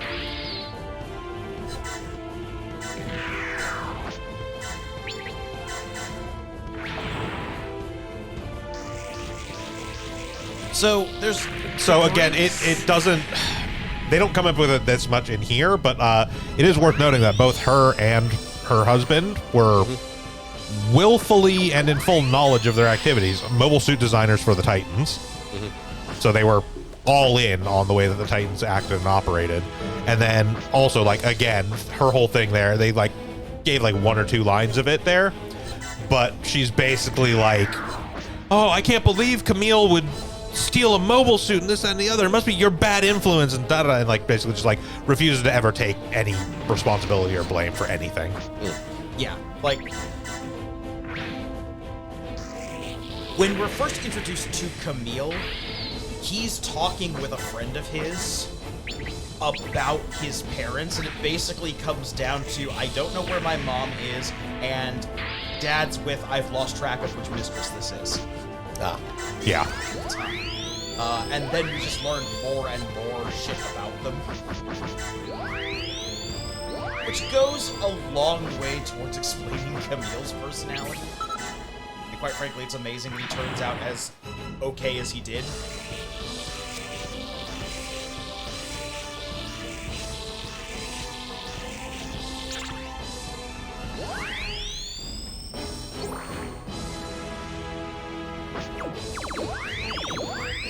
It also feels like, for some reason, it feels like the Titans suits are heavily influenced by Xeon. Oh, absolutely. I mean, the Hyzak is literally developed directly from the Zaku.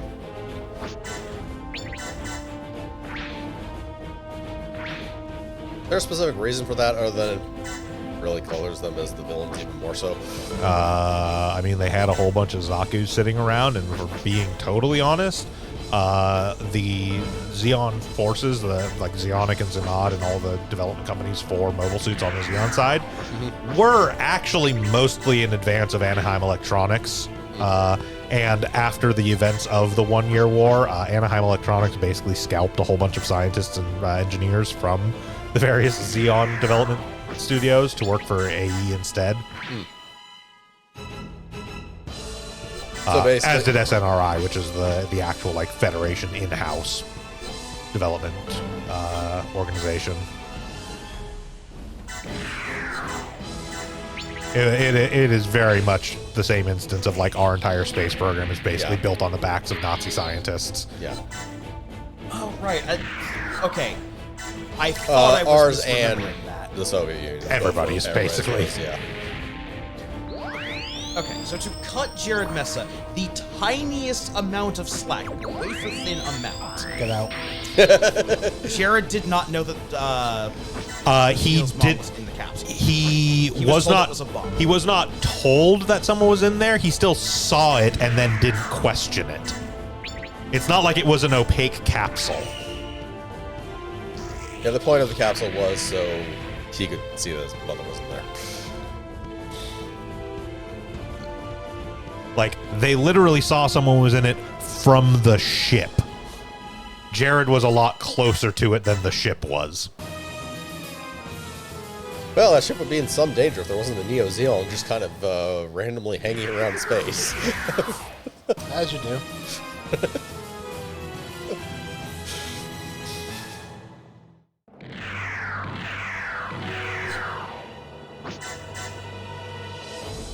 Stop that.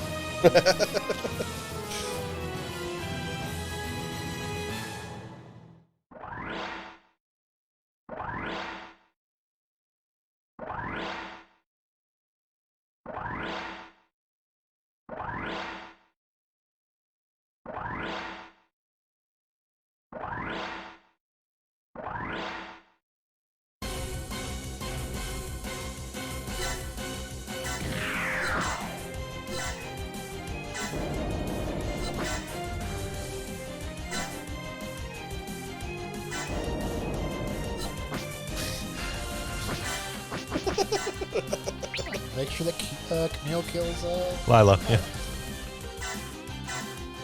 This way to do is make sure she can never attack anything. Lila Mira Ryra.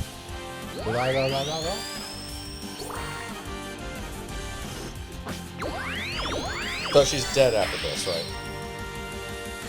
I think so.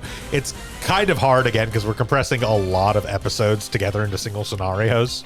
We are turning a 50-episode series into 6 scenarios, so I'm not exactly sure where specifically in the series this is taking place. But yes, probably. I think the whole purpose of making sure that Camille's the one that kills her to get that quest is specifically to get that particular thing that's canonical to the series.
Gundam 素人が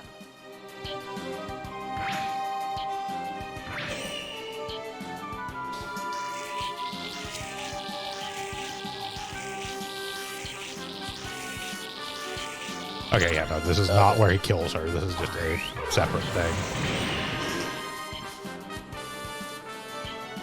Like a compression. I mean, he does. Camille is absolutely the one who kills Lila. It's just not until later. If I remember correctly, I believe this is specifically the one where this happens.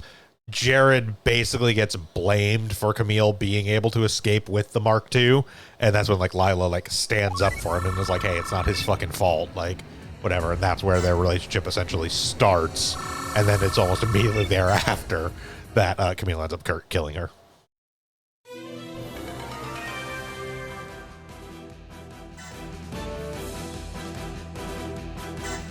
Hey, better sealant launchers. Be more of a concern if we didn't primarily just use the salvage skill. If we actually let things get out of ships, maybe, but Yeah. we're not really worried about the XP we get or the money we get. Money we get, from yeah. Ships. We're just wiping ships off. Oh no, it's not space. We don't care.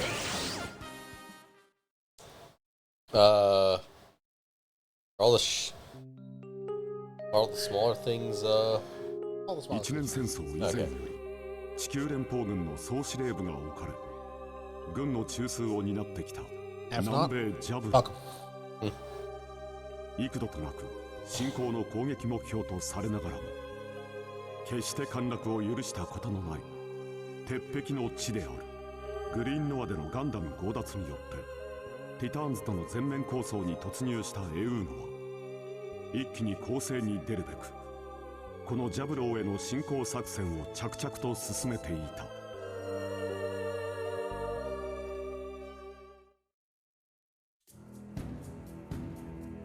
あなたにアーガマのキャプテンをお願いしたい。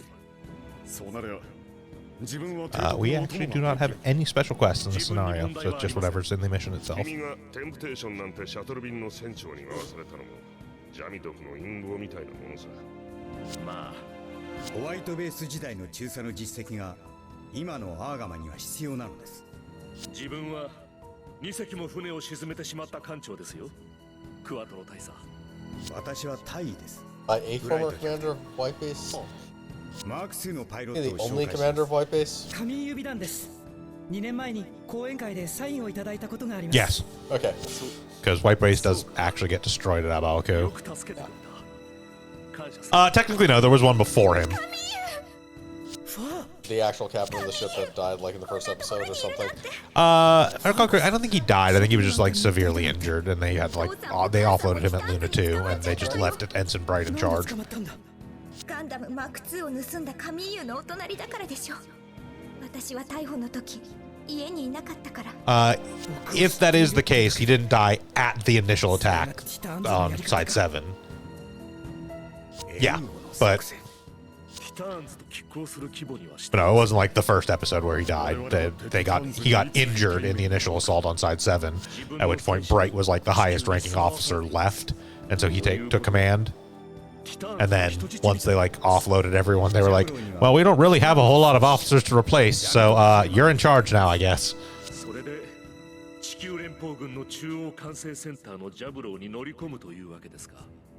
Bright just working as a double agent at this point, or... Ish. Like I said, he kind of pretty openly joins the AUG, and the Federation are just like, well, fuck. Maybe the Titans really are bad. I'm not going to do anything about it then. 宇宙世紀0087 It's very much one of those instances of he's not exactly working as a double agent. It's more a sense of Bright does whatever the fuck Bright does, and the Federation really can't say shit to him. Also, what's the Federation going to say to them? He's effectively not part of the Federation at this point. I mean, he is. He's still a captain of the Federation forces at this time. He's a captain that is perfectly willing to slap the taste out of the fucking Grand Admiral's mouth if necessary. Like, he doesn't give a shit. And he is considered a massive hero by the Federation populace, so they can't really say fucking anything to him. Yeah, it'd be kind of the equivalent of, like, Amuro Ray joins the AU, could be like, well, what do we do?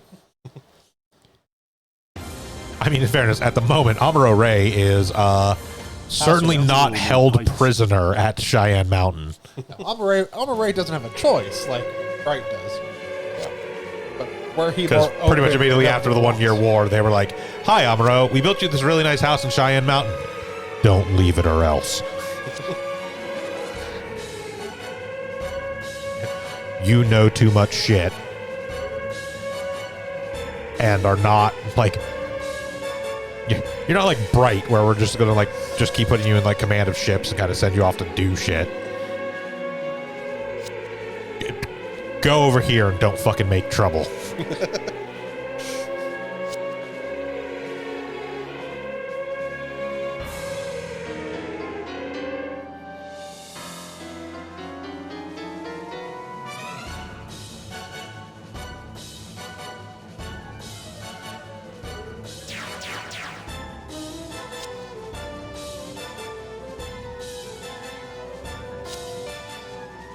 And yeah, checking it, Captain Cassius does die at Luna 2, but he does not die in the initial assault at Side 7. He's just injured during that.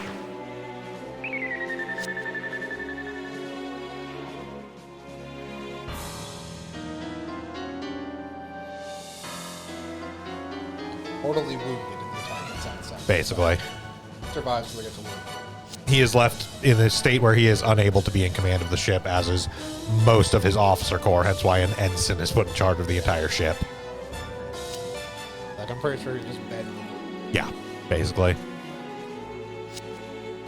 Then they make it to Luna 2 with the intention of like, hey, we're going to offload all the civilians from Side 7 and all of our wounded and injured, and then the attack happens and he dies during those events.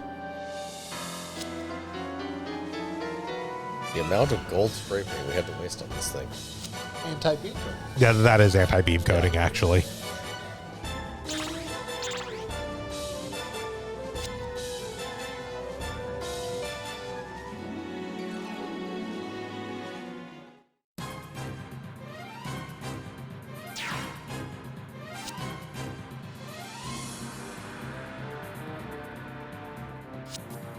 Good thing they gave Camille a surfboard. I mean, if it doesn't have the gold spray painted anti-beam coating, then it's just a Delta Gundam. It is, in fact, just a Delta Gundam. I mean, not exactly. The Hyakushiki actually does have some modifications from the Delta Gundam, but it is the Hyakushiki was developed directly from the Delta Gundam, and one of the major differences is the anti-beam coating.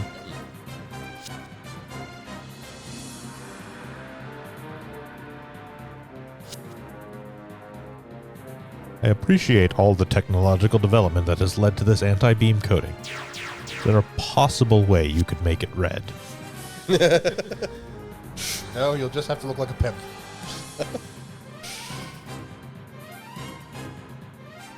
At least it has legs.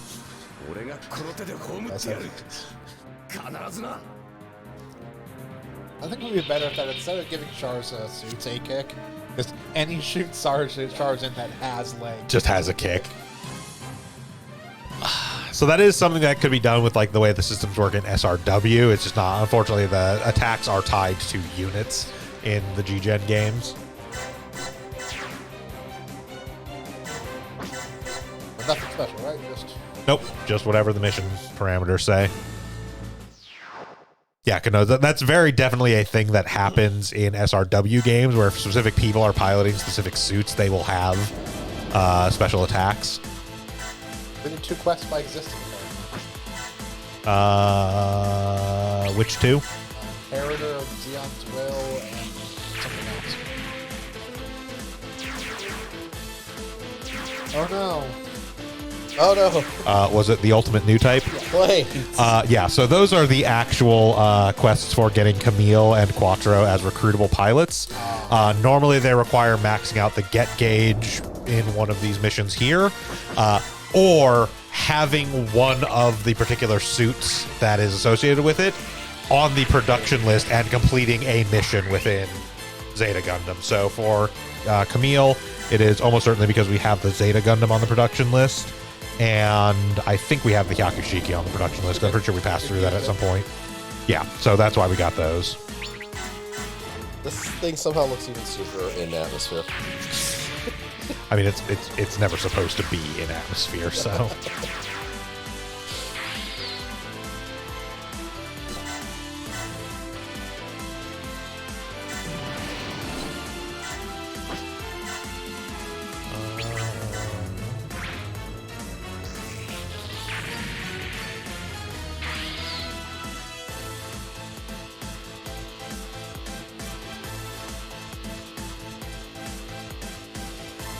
Yeah, just double check to make sure there is nothing for scenario 2 other than just the clear one. Clear scenario 2, and we'll get some pilots, but... Gundam Mark 2 AU. Yes. This is clear. This is a paint job difference, isn't it? Yes. The stats are exactly the same. The armament is exactly the same.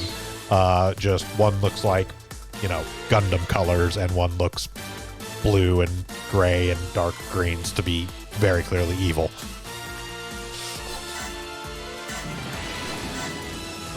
I appreciate somehow that the Titans know exactly what they are and don't even try to hide it. Oh, yeah.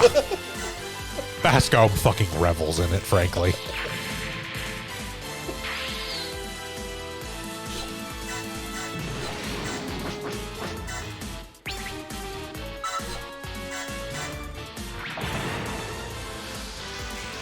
Like, again, there are some members of the Titans who may legitimately believe, no, we are absolutely not a terrifyingly evil secret police. None of those people are in any way in charge.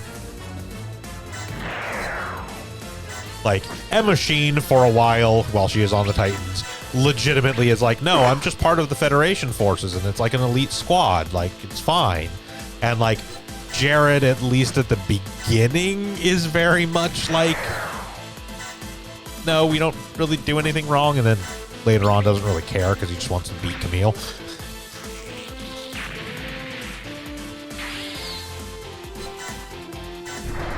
But, like, anyone you ever see at officer level or above in the Titans is fully aware of exactly what they are.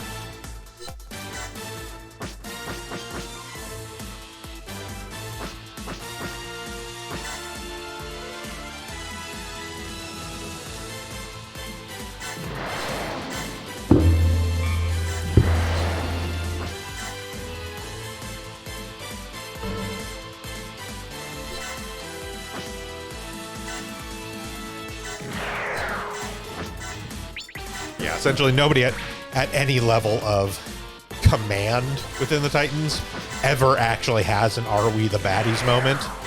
They know they're the baddies. Oh, like, right, underwater. Yes. Yes, units that do not have actual mid-air capability do technically go underwater. But for beat buttons. Yes. But yeah, like, I mean, I am not saying this in any way, shape, or form as an attempt to defend the Titans. I will point out that, like, ostensibly their stated goal of, crushing Zeon remnants and, like, keeping the Federation safe is legitimate. Like, the Zeon remnants aren't good people either. It's just that they happen to influence us in the way of, well, literally any space noid could be a Zeon remnant. In other words, mission creep in the stupidest way possible. Kill them all, let new type gods sort them out.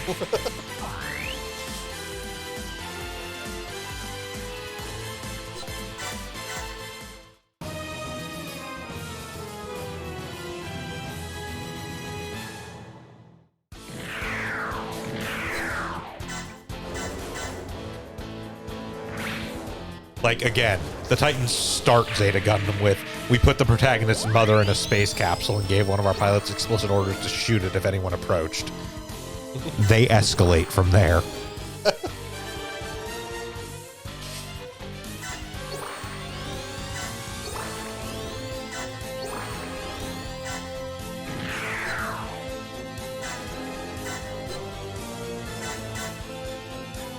They are exactly as subtle as an organization led by a man named Jamitov Hyman would you expect it to be.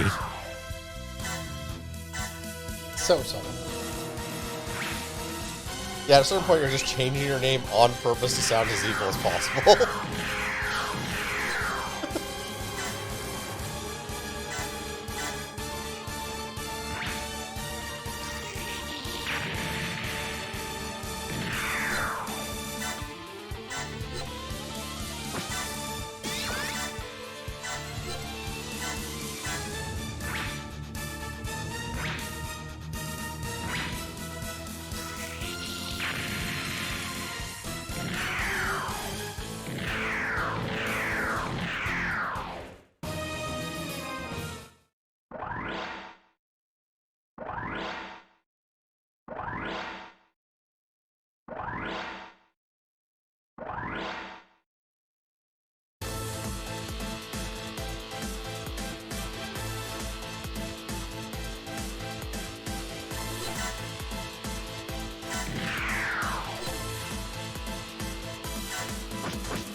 Did? I think we skipped that scene.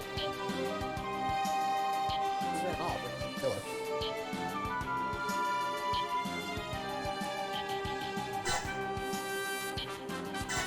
Yeah, like I said, they're condensing like 50 episodes into 6 missions. We missed some stuff in between. Yep. Yeah. You didn't get the fight in atmosphere dropping in to go attack Jaburo. Anytime you see Camille and Jared fighting, just assume that one of them has killed the other significant other and is getting revenge. Somewhere in between there, yeah. So it is worth noting, because I was looking it up because I was curious about something, and this was just sort of a tangential thing. So we were looking into, you were looking into like the nuclear power yields earlier and all that stuff for bombs.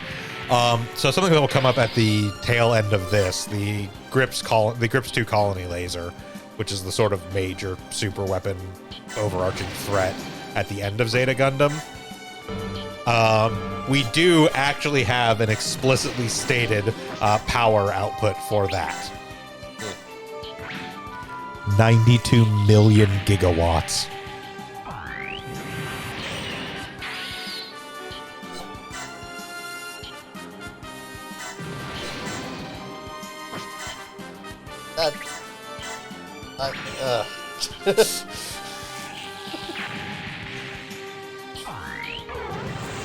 At a certain point, you're just picking an arbitrarily large number. We are running into those instances again where the defense lasers on troop transports in Star Wars fire with the power of 1,000 Hiroshima bombs.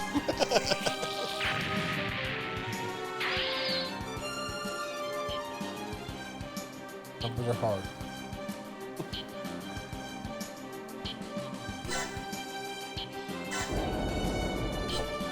I mean, in fairness, this is a laser literally built into the hollowed out husk of a colony, specifically designed for shooting other colonies. I feel that you're making this more powerful than you strictly need it to be for that purpose. Also, depending on how far the colony is away, they could probably dodge. Colonies are not terribly mobile. No, they're not, but when you start shooting across distances that are covered in light years, or not light years, but in, like, a significant distance.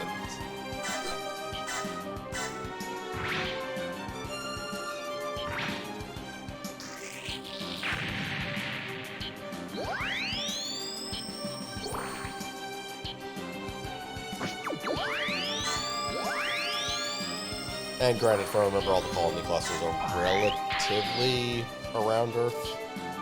They are specifically at the Lagrange points. Yeah, okay. They wouldn't terribly be talking all that far from each other on a solar scale. No.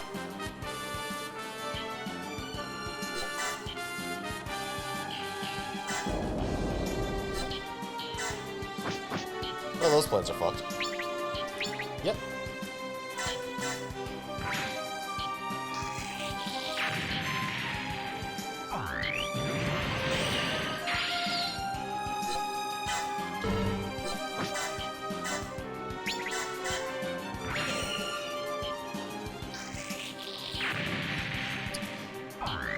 to put this in perspective, statistics-wise, because we don't have completely up-to-date statistics, but at the end of 2018, in the entire United States, between solar photovoltaic and wind power generation in the United States, so the entirety of our solar and wind power generation in the United States was 163 gigawatts. Yeah.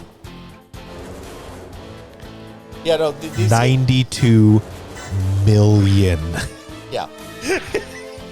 It should also be noted that you would actually go up to a larger measurement and not stay at gigawatts. But that's not rare entirely.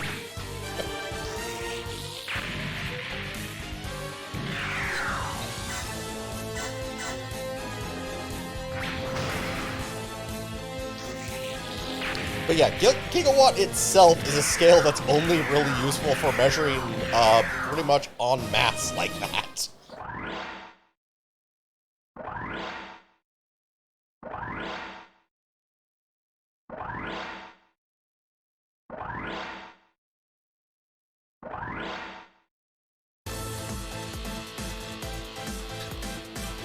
Forgive me, I'm doing some math for a moment.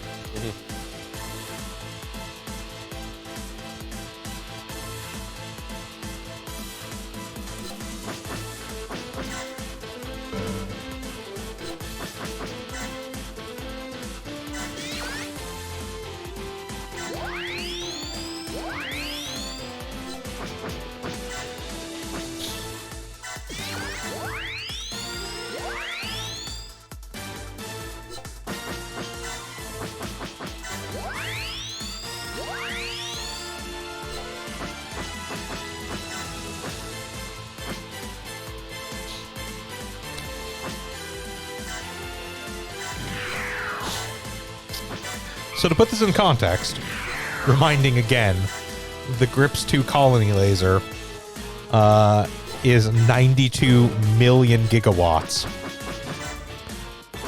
The sun is only 174 million. So power it is more than half the power of the sun. Which is extra ironic considering it's basically solar powered.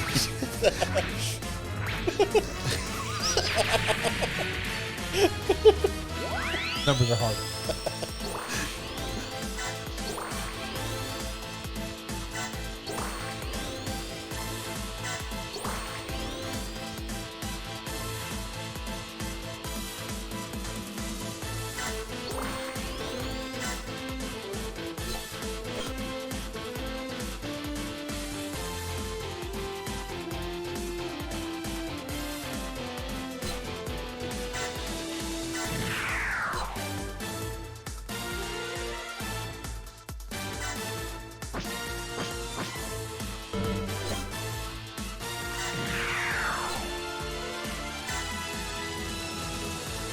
Okay, no, we explicitly got the Ultimate New Type one because we have the Mark II AUG on our production list, because it is specifically having the get gauge filled when you're in a mission gets you it. So it's the Kyakushiki because that's what Quattro is in this time, and it's the Mark II AUG because that's what Camille is in. If we didn't have the Mark II AUG, we would have gotten it when we got to when he's in the Zeta.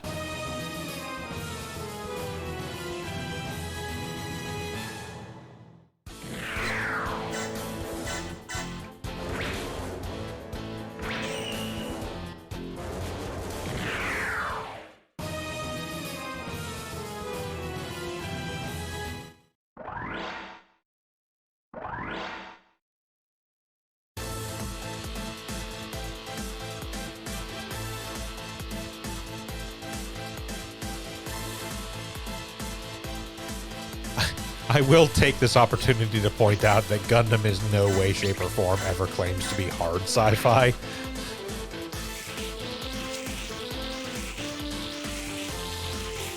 No. I mean, like, that's pretty much thrown out the window with the giant robots themselves that would literally sink into the ground. And I cannot take seriously as an actual military weapon, but that's entirely, especially in atmosphere. I mean, the military weapon thing, sure. The sinking into the ground. I mean, they've basically built them. I think at the weights they actually say in series, but again, numbers are hard. Yeah. They've built large frames, not fully developed moving robots. They have built actual moving versions. Yes, that have like a leg and an arm that can move, not everything you would actually have to make this a fully functioning, 60-meter tall robot. Yeah, but still, to make it heavy enough that it would sink into the ground would be a lot fucking more than that would be necessary to actually do that. Like, yes, their stated weights are stupid, but that's just because they just kind of made up numbers. Yes, though, as you start adding armor in order for the things to actually be resistant to actual fire, and putting an engine in there strong enough to move said weights, the weights will actually trend upward more and more. I don't think they'll approach the stupid weights they have in the series, but they are definitely not going to be light machines. And obviously, you could actually design the feet better for, spreading the weight around, but... Or, even better, not actually design giant robots in the first place. What's fun that?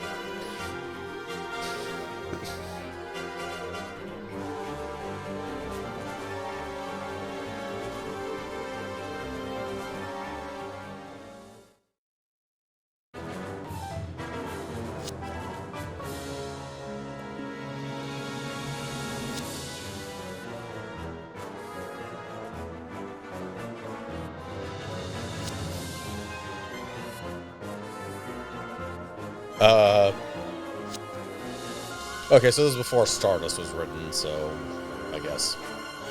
Yeah, so. The same point still stands. They're not War of Zeon anymore. No. You are treating no longer boys. Yes. Just to point this out, by the way. And I mean, yes, there is weight distribution to consider.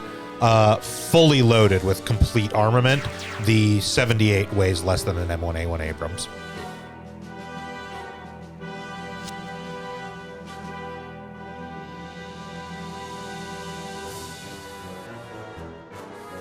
Yeah, an M1A1 Abrams is roughly 67.6 tons. The 78 under full load with complete armament is roughly 66 tons.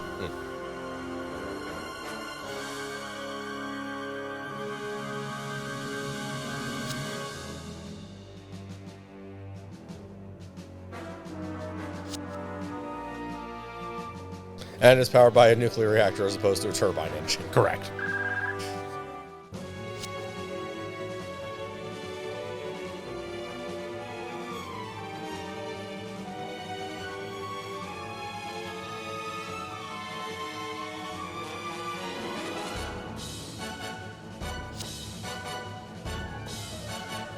An engine that I think is measured in efficiency of gallons per miles.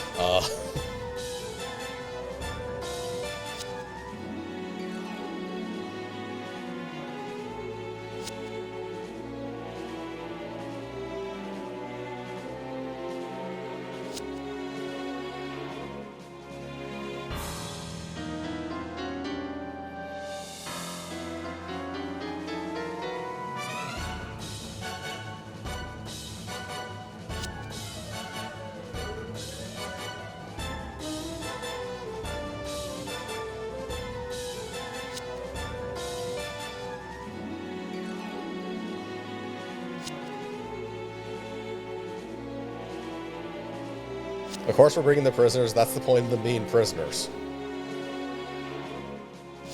Well, no, it's more like we're bringing the prisoners because unlike the Titans, who are blowing up their own base to try and kill us, we're not going to leave the prisoners here to die.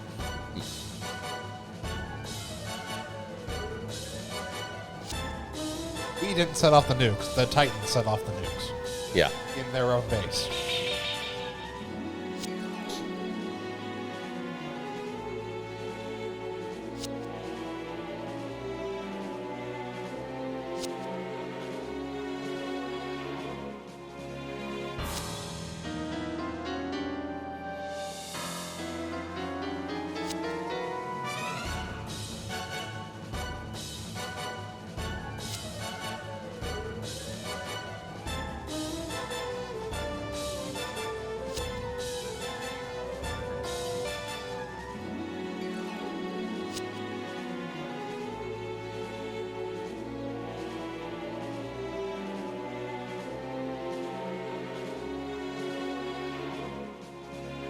You've got 8 turns, Camille. Thanks, not Char. I wish I was Char. I hear he's a great pilot.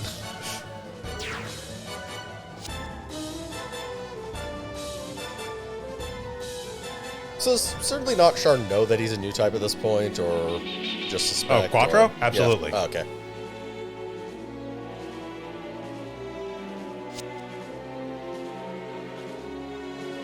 I mean, he knew during the 1 Year War. That Camille was a new type? Oh, that Camille was a new type? No. I'm sorry. I thought you meant. I know Char knew that he was. Yeah. Probably. He probably knows that Camille's a new type. It's never really entirely clear, but. Is that all the forces that are left on the surface? Yes. Yeah, I mean, the rest of this map is stuff. Which is just basically these units. Get out, make turns, hold the space. Yeah.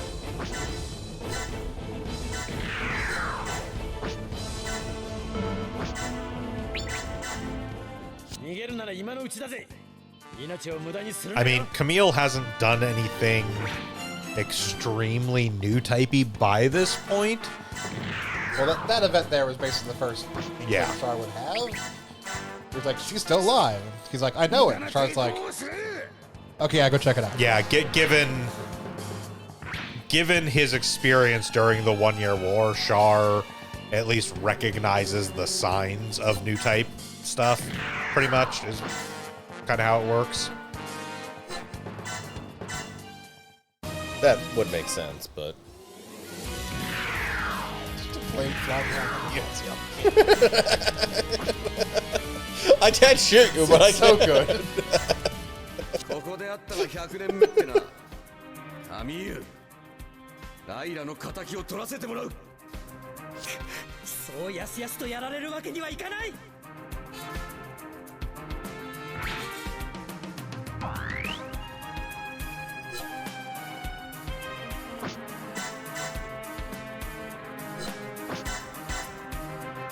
Can't kill you, you'll press turns. I figured that's why you were leaving them.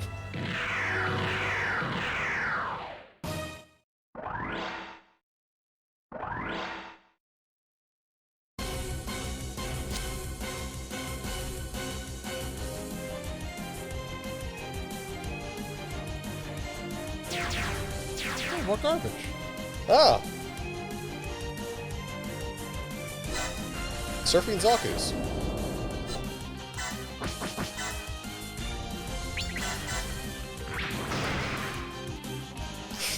This seems unnecessary. They started it.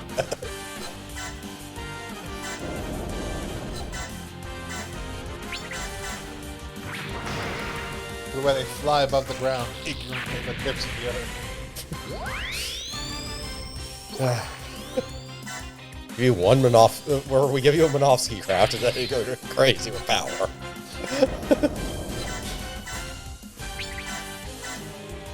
Hey, one's all it takes. Yeah. Daily has two. That's actually the less ridiculous thing with a Minovsky craft attached to it. Offensively, probably. Defensively, I'd say the Neo Zeong is actually superior to the Deep Striker, solely because it has a 9-range field where literally no ranged weaponry can fire. The Neo Zeong is probably the best defensive thing in this game because of that. Pretty much.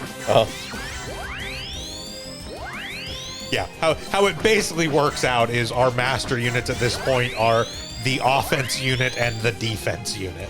Yeah.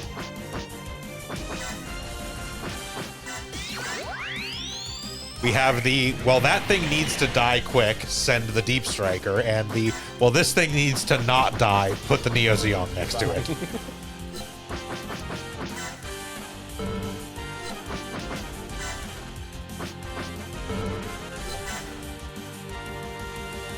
I would be lying if I said that that particular choice was wholly intentional, but it just kind of works out that way.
らせはせんよ。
Okay, so those are gems of Zaku tanks near them. Yes. And the Federation is using a hodgepodge of basically everything to get a hold of. Yeah, I mean, again, they have a bunch of captured Xeon stuff. Yeah.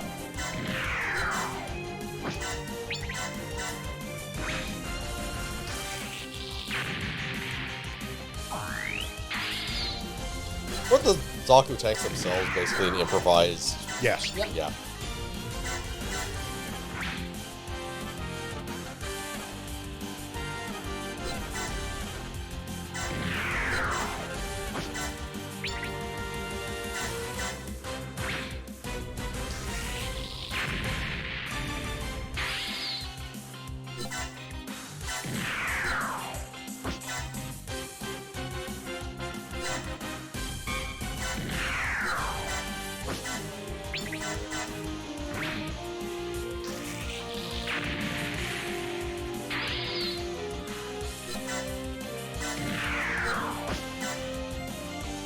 Kyakushigi basically just armed like the Rick Diaz. Same equipment. Beam rifle. Actual beam rifle as opposed to pistol, but... Yeah.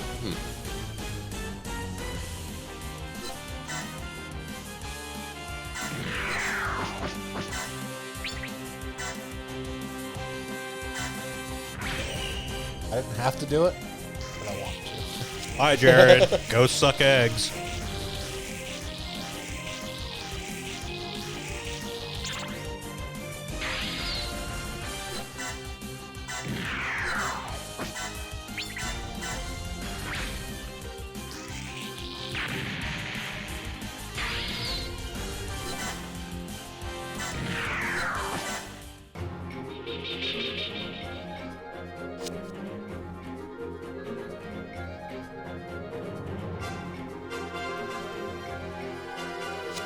And yeah, Camille's new type abilities do actually manifest very strongly, very quickly.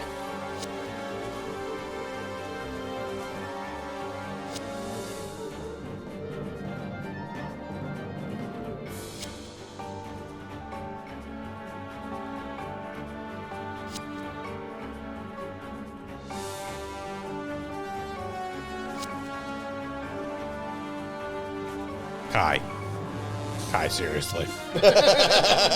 You were literally on white base.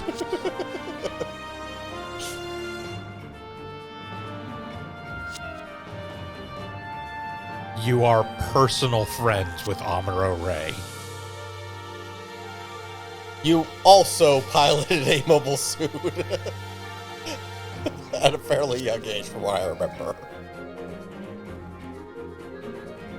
Not Amuro young, but... he was like 18 at the time of the 1 Year War. Yeah.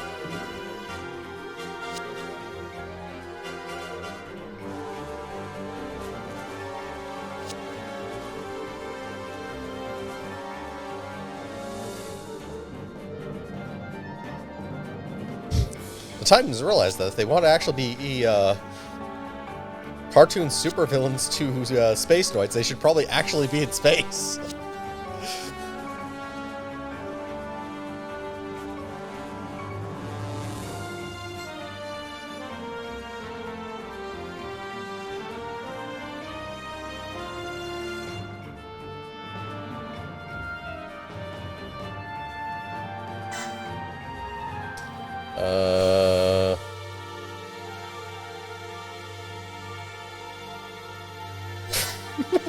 That poor unfortunate soul.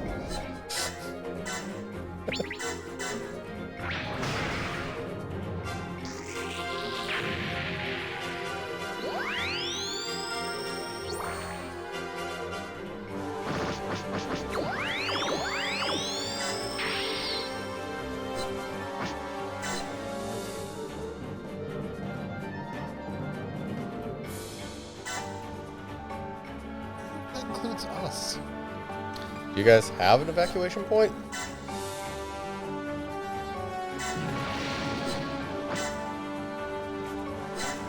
Or the ability to change maps?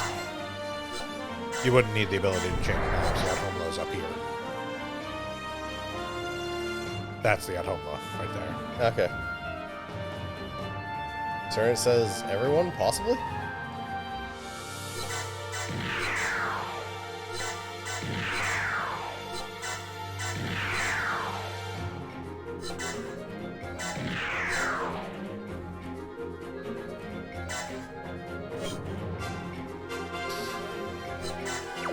I mean, we've got like 6 turns left. We can make it no problems, but yeah.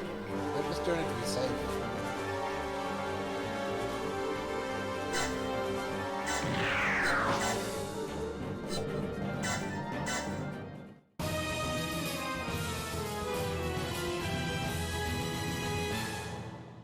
it would be very weird because they don't really generally have our units get on guest ships, but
yeah.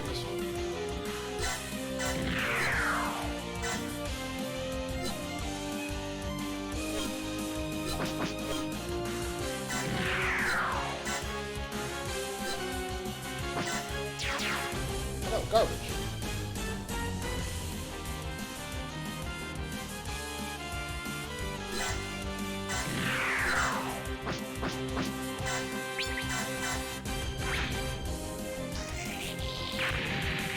Oh, well. I mean, they're Zaku tanks. They're not tough. Oh no, we're garbage.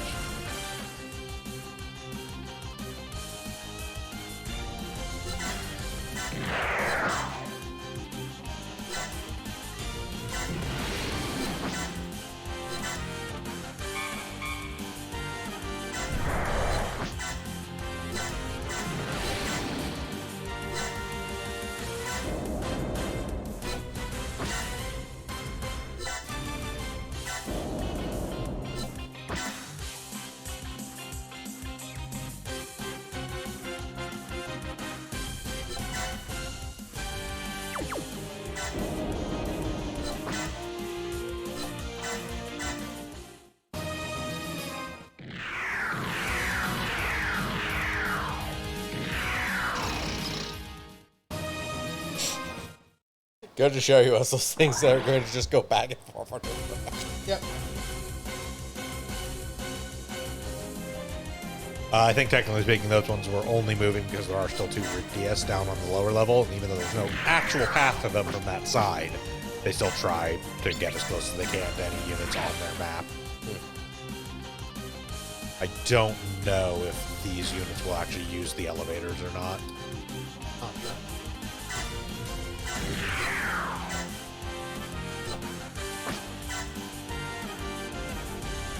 I assume you can't use the elevator until the elevator clears it, or... Oh, no, you can.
Oh no, not the Ahumla.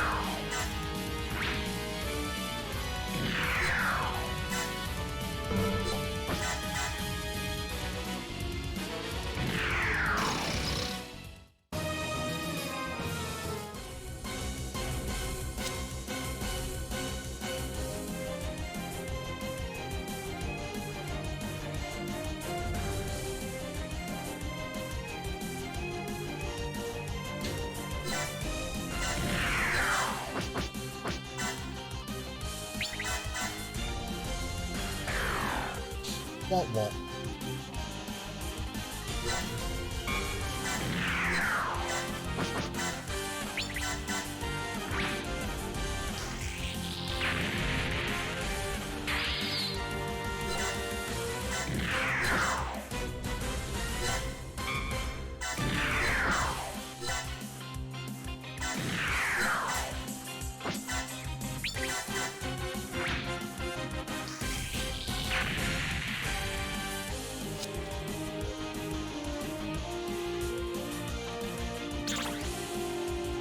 Our unit didn't leave, Yeah, so. no. It's just talking about the guest units. Makes sense.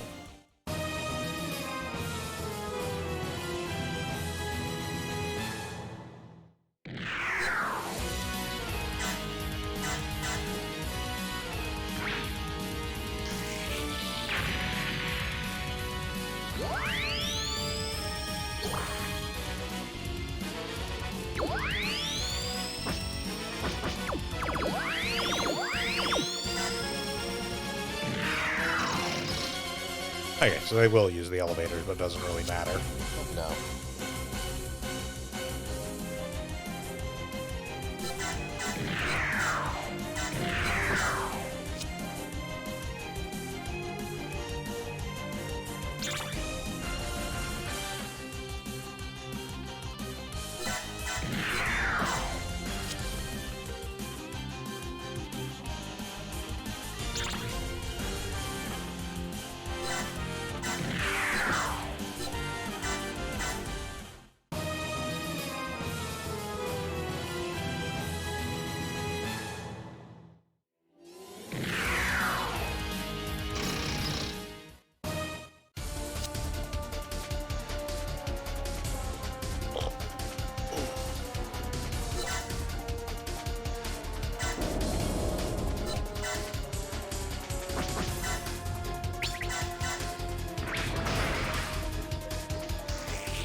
Good to live high though.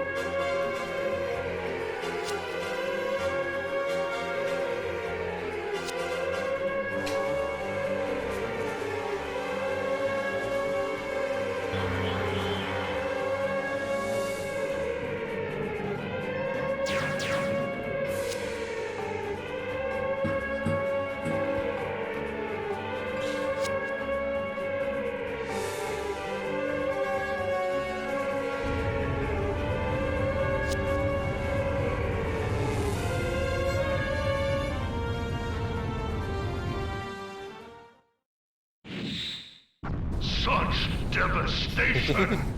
This was not It was their intention. I don't know what you're talking about. The Titans are totally innocent. Those villainous terrorists, the Ayug, did this. And Karaba.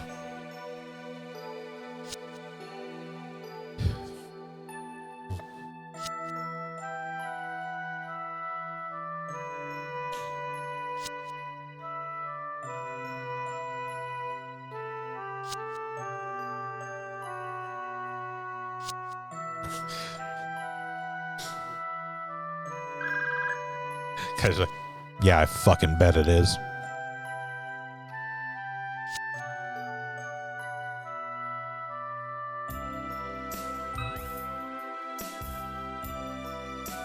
Well, the bright side, the Federation can finally say they showed the Xeon forces how you destroy Jaburo. Right. Blow it up ourselves. That'll show them. Try to drop a colony on it. Try to ground-based assault. The obvious answer was just get the Federation to establish a villainous secret police.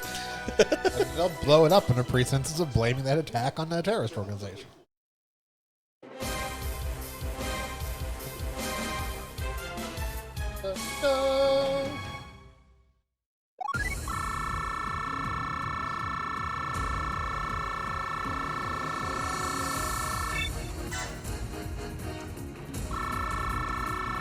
I managed to get both ship captains in the ace rankings. Yeah.